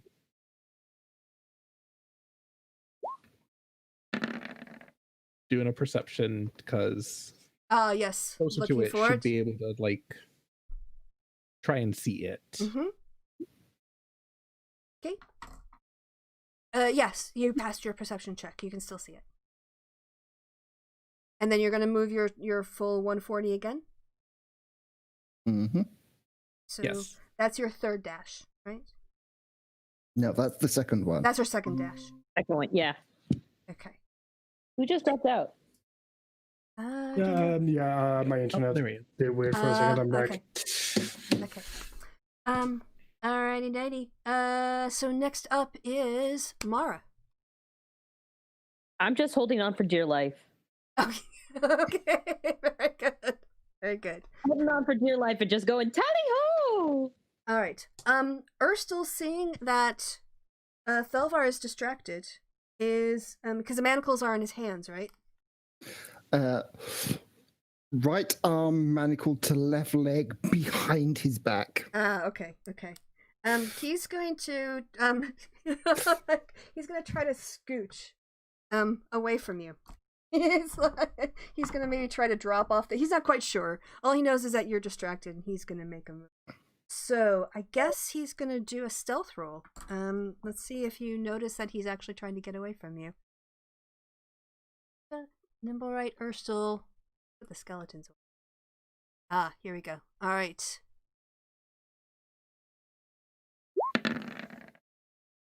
Okay, you want to do a perception check for me? All right, so you're distracted. He's gonna crawl at disadvantage, but he is moving toward the edge of the building. Yes. He's seeing. You're distracted, so he's just gonna take it. That is his turn. The other thug who is hurting is now starting to panic, so he is going to do a dash on the rooftop, and let's see if he makes his throw. And boop. And that one that was wrong. Sorry, wrong character sheet. I got like 5 of them. All right, here we go. Try again. They don't get nearly that kind of bonus. Nope. He's also not having a good day. Let's see what happens. I'm gonna crawl away and fall off this building. Yes. He'll take a win any way he can get it.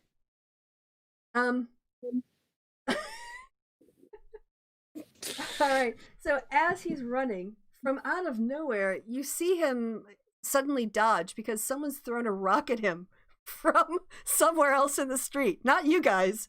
Just someone decides to throw a rock at him. He has to make a dexterity saving throw. So hold on. He's just getting random people throwing shit at him now. That's hilarious. You get a 10 or higher. No. He's such a bad knight. So this rock comes projectile. You can't quite tell. Something gets thrown at him. Maybe someone's like, "Keep it down up there!" And he dodges. So he ends up not taking any damage. He dodges out of the way, but ends up being difficult terrain. So at this point, Clue, you're watching him run toward you.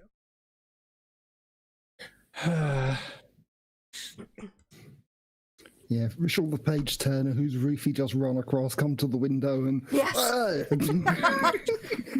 threw an old roll of bread or something, whatever it was. Get off my roof, you maniac!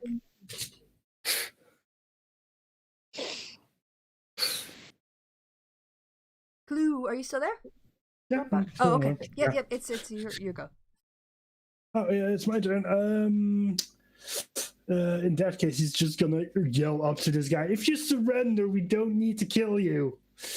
And then he's gonna hold his action in case this guy actually comes down. Okay. And if he doesn't, I'm gonna chill touch him. I also realized that I skipped the nimble right, which is my mistake. So let me figure out what would nimble right do in this situation. Up. Damn it, I have too many sheets. Right. So let me check his stat sheets for just a second. Yeah, he's gonna leg it an extra. He's gonna go the full. He's gonna use his acrobatics to do his full movement, which he doesn't make the check. So let's see what happens. Okay. 10.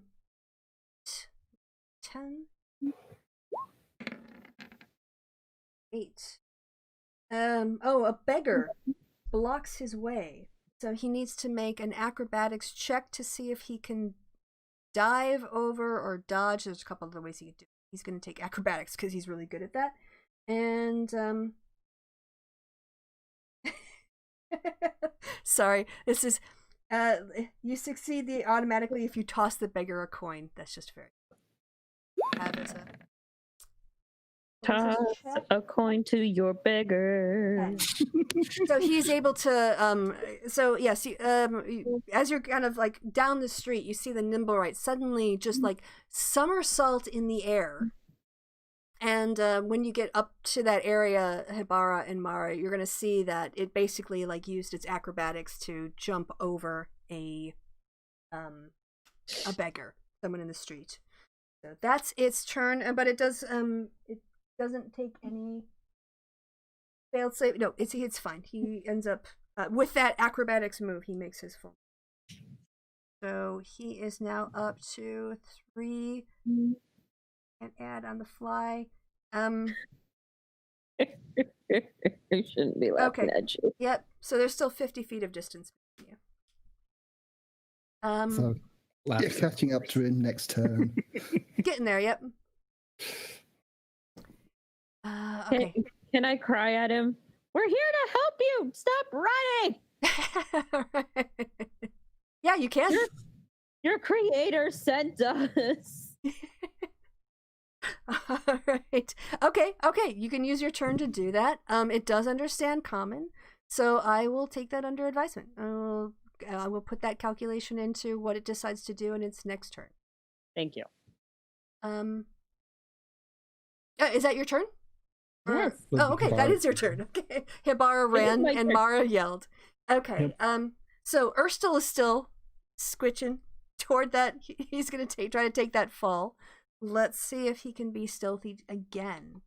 Urstel had already taken his move. It's because Urstel took his, then you did the other bandit, then you did the nimble right. Oh, right, because I came back. It's back to Clue. Sorry, you're right. Sorry. I Back skipping. to Thalvar. Yeah, skipping the nimble right threw me all off. It is Thalvar's turn. Yeah.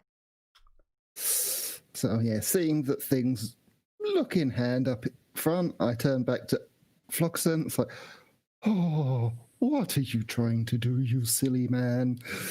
And I just walk over to him, grab the manacles, and just drag him back by the manacles.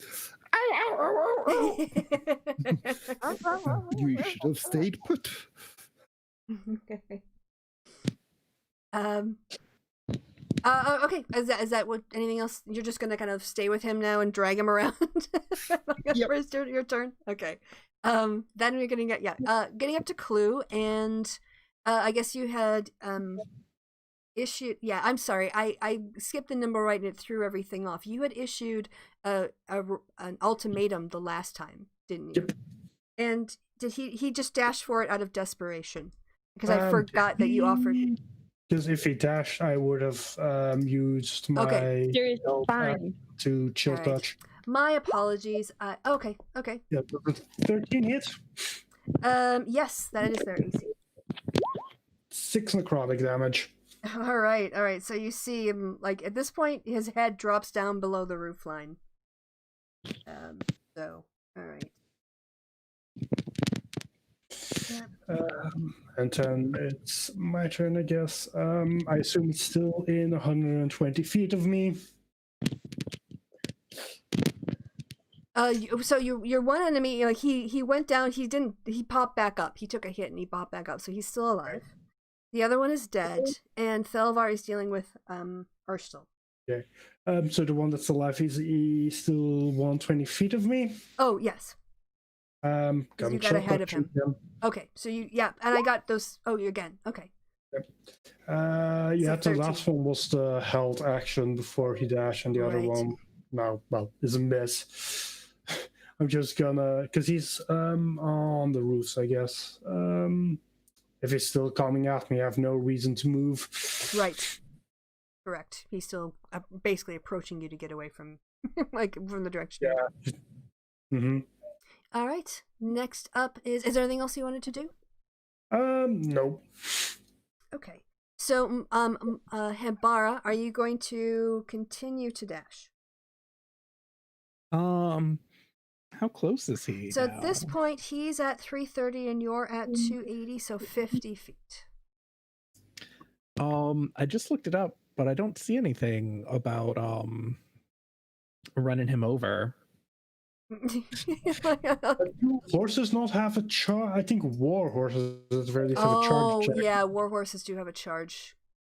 I mean, you have war on a horse. Does that count?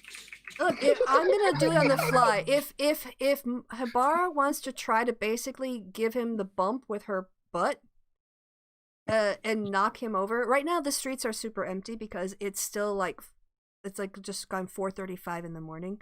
And so she would be able to maneuver up. If you roll high enough, and you hit him and if you break his AC, I'll say that you can kind of like basically kind of do a grapple, but with your butt.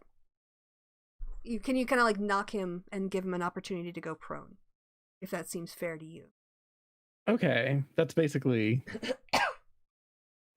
fine. So yeah, it's like charging without damage. Yeah. Go ahead and roll like an attack based off the strength of your horse, and we'll see if it beats its AC. Horse. Ooh. Oh, good. Roll high. Roll high. I'll just say. Not that you have control over it, but yeah. Any bonuses or whatever else. Straight up strength check. Okay. Or strength roll, I should say, not a check.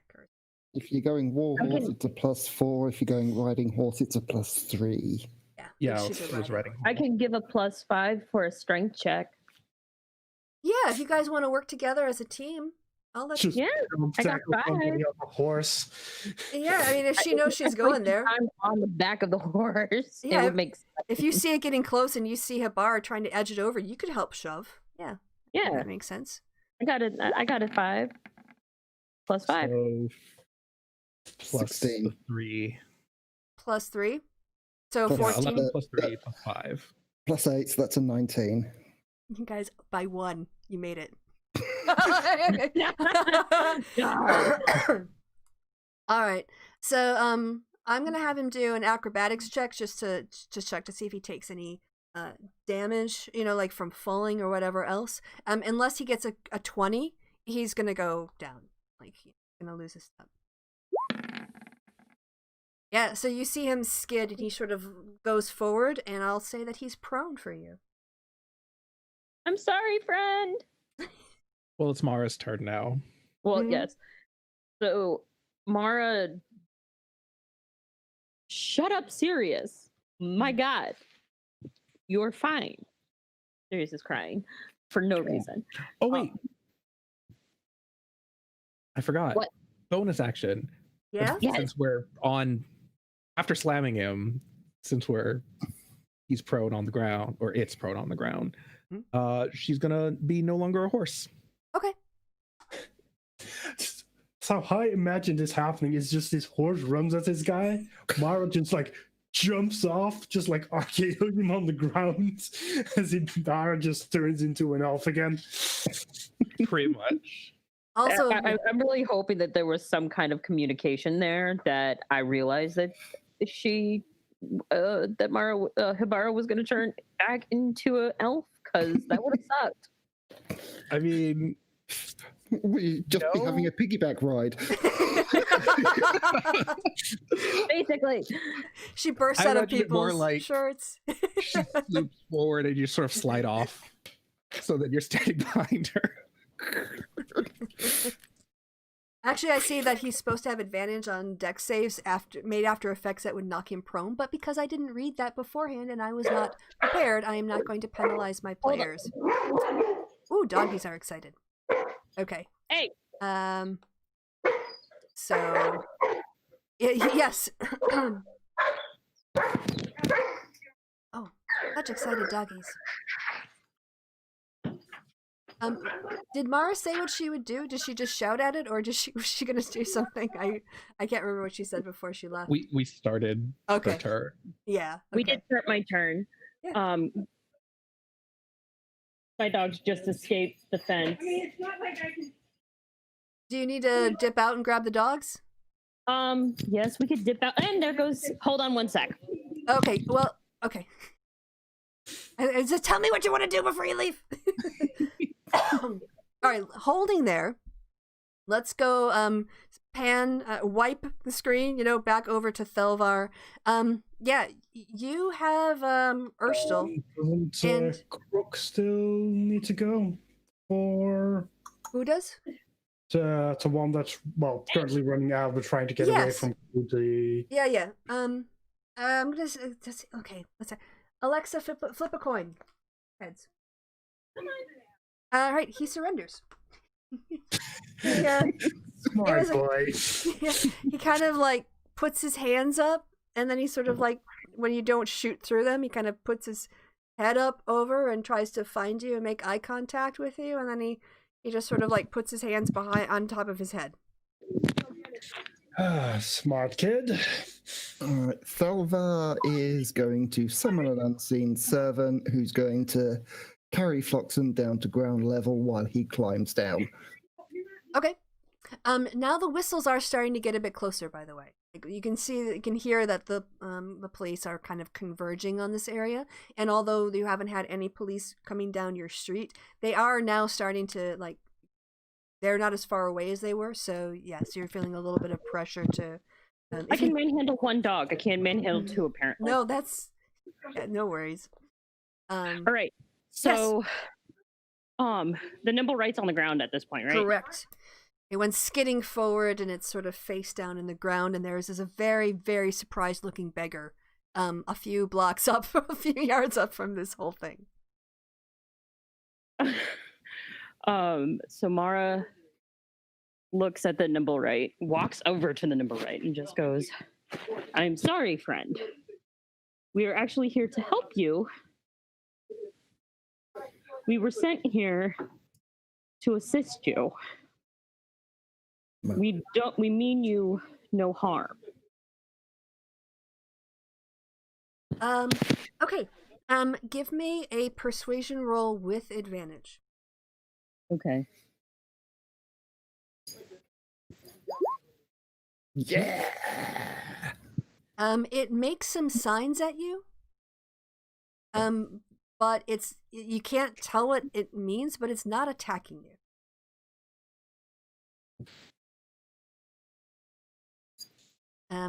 And is there anything else you'd like to do with your turn? Mara smiles and offers her hand to okay. Going like, you can shake it, and I can even like shake it, or I can help you up. Okay, got it. Okay. I guess I should have waited to do the signs on my turn. So we'll just say that you do that, and then you offer a hand, like, to help it up. Yeah. Okay, that's fair. Right. So yeah, you've got a thug on the roof. Clue. And he is basically like coming to the edge and saying, "You want me to climb down?" Yep. All right. By the way, you are starting to hear quickened steps, as if someone, like, not anywhere like around you or running up where you can be seen, but you're getting the sense that the cops are on their way. So yeah, he takes his turn. He clambers down. It's like he's gonna talk to this. Just gonna go to this. I mean, how old is the crook? Like, is he like pretty young still, or? Yes, he's not like he's a pretty young guy. Yeah. He's just gonna like look at this dude and just go, "The cops are coming." And even though you're dumb to get mixed up with Floxen, that doesn't mean you can't help the sense. So I'm gonna be gracious and let you go. And I'm gonna trust you to go to the Yawning Portal and meet with Devil and join the correct side. Capiche? He sort of like drops his eyes. And by the way, you're seeing now, this guy is beat to shit. You guys have really done a number on him. He's got like an arrow, like you shot at him. He's got burns from magic missiles in his back. And he doesn't even raise his eyes to make eye contact with you. He just sort of nods and continues to look down. In that case, I'm gonna actually just cast a healing word on him. Wow, you guys are like gracious. It's so gracious. So he's gonna get 5 health. I'm just gonna, and at the same time, he's gonna go run before they catch you. Yeah, you see the arrow like pop out of his arm as it sort of heals itself and pushes itself out. He looks incredibly surprised, but he doesn't ask you to tell him twice. He just looks for the nearest place to make a corner, and he legs it for a dark alley. And then what he has left, which is just his action, he's gonna start moving back. to the house. Yep. Yeah, it's serious. All right. Bye. So now it's the Nimblewright's turn. So it looks at Mara and it kind of like sits up a little bit and makes signs with it, makes various movements with his hands that is intelligible. And then you can see it doesn't really have expressive eyes or anything. It's very like chrome, but it seems to like look at your hand and then look up at your face and look back down at your hand, and then it kind of looks up at your face and it tilts its head slightly, and it reaches out and it takes your hand. Smiles. Yes. I think that is an amazing place to leave off. Yay! So, yes, you have Urstel, which I had planned, and you have the Nimblewright, which I hadn't. But once again, my players have defeated me. But no, I like it when you guys do that. Oh, man, these guys really had bad luck with her acrobatic checks. No, I mean, there's always a way around stuff in the narrative, but yeah, I kind of thought that it would be Urstel you got, not the Nimblewright, but you guys outsmarted the DM. No, you guys did super, super well.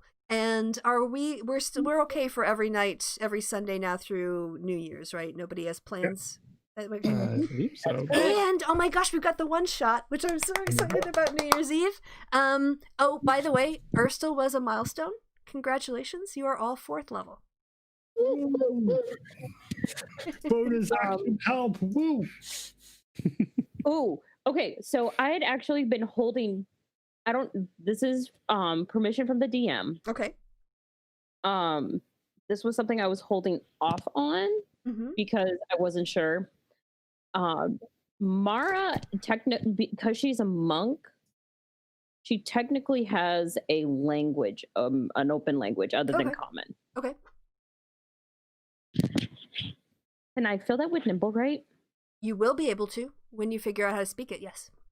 Ah, fuck. All right. Anyway. But I mean, you can use that if you want as your language, because well, I come with it. I come with the language. Okay, but that's fine. Anyway, now that the Nimblewright trusts Mara,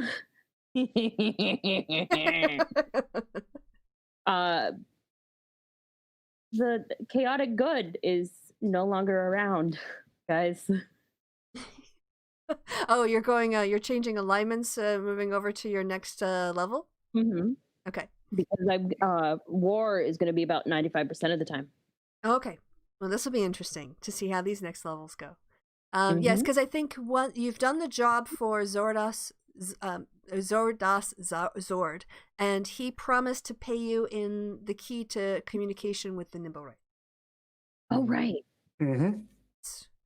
And by the way, when you're going by, you can see that the morning papers, as you're walking back to the tavern, like the morning papers are being delivered around the city of Waterdeep. And on the cover of the Waterdeep Wazoo is Noble's Demonic Sex Orgy Festival on the top, where your stories become front page news. So you guys will be hearing from Zordas not in the not too distant future. In the moment, you've got a Nimblewright and you've got an Urstel Fluxen for next week. So you can have a little think about what you're going to do there.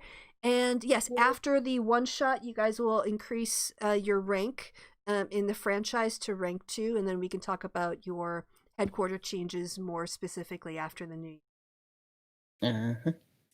And then we get our magic items. Yeah, you get your rank 2 magic items as your various company positions too. Yep. All of those get upgraded to something interesting or else or better or different. So, yes. I'm so proud of you guys. By the way, how was the rooftop chase? Did you guys have an okay time following it? Yeah. Mm-hmm. Yeah. Right.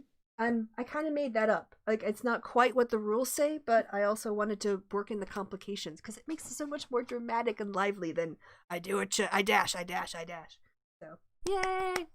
I mean, the combination of like Clue having like bonus action dash and Ibarra turning into a horse. I did not see coming. A lot easier That was than it probably would have been. Yeah, that's really what did it. It was Hibara's horse with her dash and her long strider. Otherwise, you guys never would have caught that number right. I mean, it was designed to get out of your grasp, not to defeat you. Like, I'm not going to railroad you guys, but it wasn't designed to be caught right now, and so I wanted to make it as hard as possible. And you guys rose to the challenge, so now I just need to figure out how that changes the overall narrative. That's fine. I'm enjoying this. And Thelvar was in the right place at the right time. Oh my gosh, catch yes. Flockton. Yes. That was, I don't even know. Yeah. I mean, if he had, dashed twice, he might have been able to fall and get up, and you never would have been able to capitalize on that. Mm-hmm. So. So I did like the fact that I got to. No, go we're ahead. gonna have to backtrack, guys, because I'm out of my spear. Oh god, I mean, we can also like buy more spears. Like Clue also is gonna need to buy more arrows at some point. Yeah, but I like that spear. Well, you can climb up on the roof and go dig it out of the guy. I mean, he's just laying up No, there. he's on the ground. Yeah. Oh, that's right. And then he just went blink. Yeah. I made him go splat. It's sticking out of a guy in an alleyway. Something we are gonna have to explain to the watch. Yes. Yeah. That's another thing My you want to think prints about. are all over it. Yes. Clue is gonna need to very subtly suggest that like Floxen only had one ally with him. Yeah, so I mean, actually, this is, you guys can maybe discuss this in the DMs between, or we can have a role-playing session beforehand. But yes, I mean, there are bodies now, and the watch is around. They haven't seen anything that you've done, but you guys kind of know how the things work in Waterdeep, and you have a sense of the politics. You can decide what you want to do with Urstel, like how you want to, use that information and try to, whatever you want to do. If you want to hand him over right away, if you want to interrogate him, you guys have a whole lot of freedom, but you will probably run into the watch because the neighbors will, if they're, as you learn what happened that set all of this off, the cops are just going to swarm on this area. Yeah. Oh, and also, Hibara, what you have is called a shrieker plant. It's a fungus. Yes. From the Underdark, and you can read up a little bit on you, but it's basically if like you set it, it's basically like a movable trap. So anytime it gets disturbed, it starts to screech. And the way Felric brought that with him to guard his things, but he wanted this sort of like approach, so way of smoothing things out a bit with the party, even though you guys are kind of on different sides. And so this thing is like a mini version of the full ones that are described online. So what I'll say is anywhere in the house, if someone goes like in the chest where it's sat, or in the drawer where it is, or in the cupboard, or wherever you put it, it will start to screech. But at the moment, it's very small, and it needs to be in mostly like darker areas, so you can't stick it out in the sunlight next to the blood vines right now, but in a couple years. In the basement. yeah, if you have something valuable in the basement and you want an alarm system, it's basically like an organic security alarm. And it just eats organic materials, so And to answer a question from way back at the beginning of the session, our Therian Knight friend. Yes. Theria is the region to the south of the region that the Sword Coast is in. Oh, okay. So he's a foreigner. He's from far away. Yeah. By the way, yes, he is happy about your leads, I should say, about the necromancer. And when you guys parted ways and you told him that you were interested in following up on this, he said that he was going to report to the Emerald Enclave and also to the city, but he went to the Emerald Enclave for his help. And if you guys want him to come with, then leave another message with the Emerald Enclave as to when and where you're going to be continuing the investigation, and he is happy to lend himself to help out and be a meat shield. Hopefully he won't suck as much in the future. But yes. And yeah, that's cool. That's cool. So I know that yeah, no, I'm not going to do any more metagaming. Okay, so everything that is set, come back next week, Sunday, to find out what the party how they decide to use their power. Clue we found out of is kind of a rogue with a heart of gold. He's sort of like a... He's mostly looking for like people he followers? can use. He doesn't look like charity. He's expecting labor. Oh yes, and Jolly, by the way, is going to be waiting for you at the tavern, and he's going to just tell you that his cover is blown now. In that what he's done tonight in following Floxen from where he was and shouting your name. Yeah, that definitely broke cover. Yeah. Well, our tavern is becoming a hideout. So yeah, there's going to be that to deal with as well. So next week we've got Urstel, we've got Jolly, we've got the Nimble Right. So many dramatic, exciting, fun things. I can't wait till our next session. But I guess yeah, there's just one other question. Mm-hmm. Is the drow still on the balcony? No, he watched. He went. Yeah, he Went watched. bye-bye. Yeah, he watched until Urstel got nabbed, and then he left. Okay, But he's very intrigued by Hibara. She doesn't act like anyone else he knows.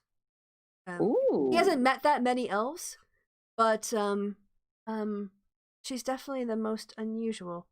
And the fact that you just like stood up to him and like, cousin, we should talk. You picked the right. You picked the right drow because he is the only one who actually like will parlay with elves. So I mean, whether random chance or whatever, you picked the only person in the party who would talk to you. So well done, you. All right. Okay. So next time, so much exciting things. Goodbye from me and goodbye from the party. Until next Sunday. Yeah. Say goodbye, party. Goodbye, party. They did the bit. All right. Someone put a picture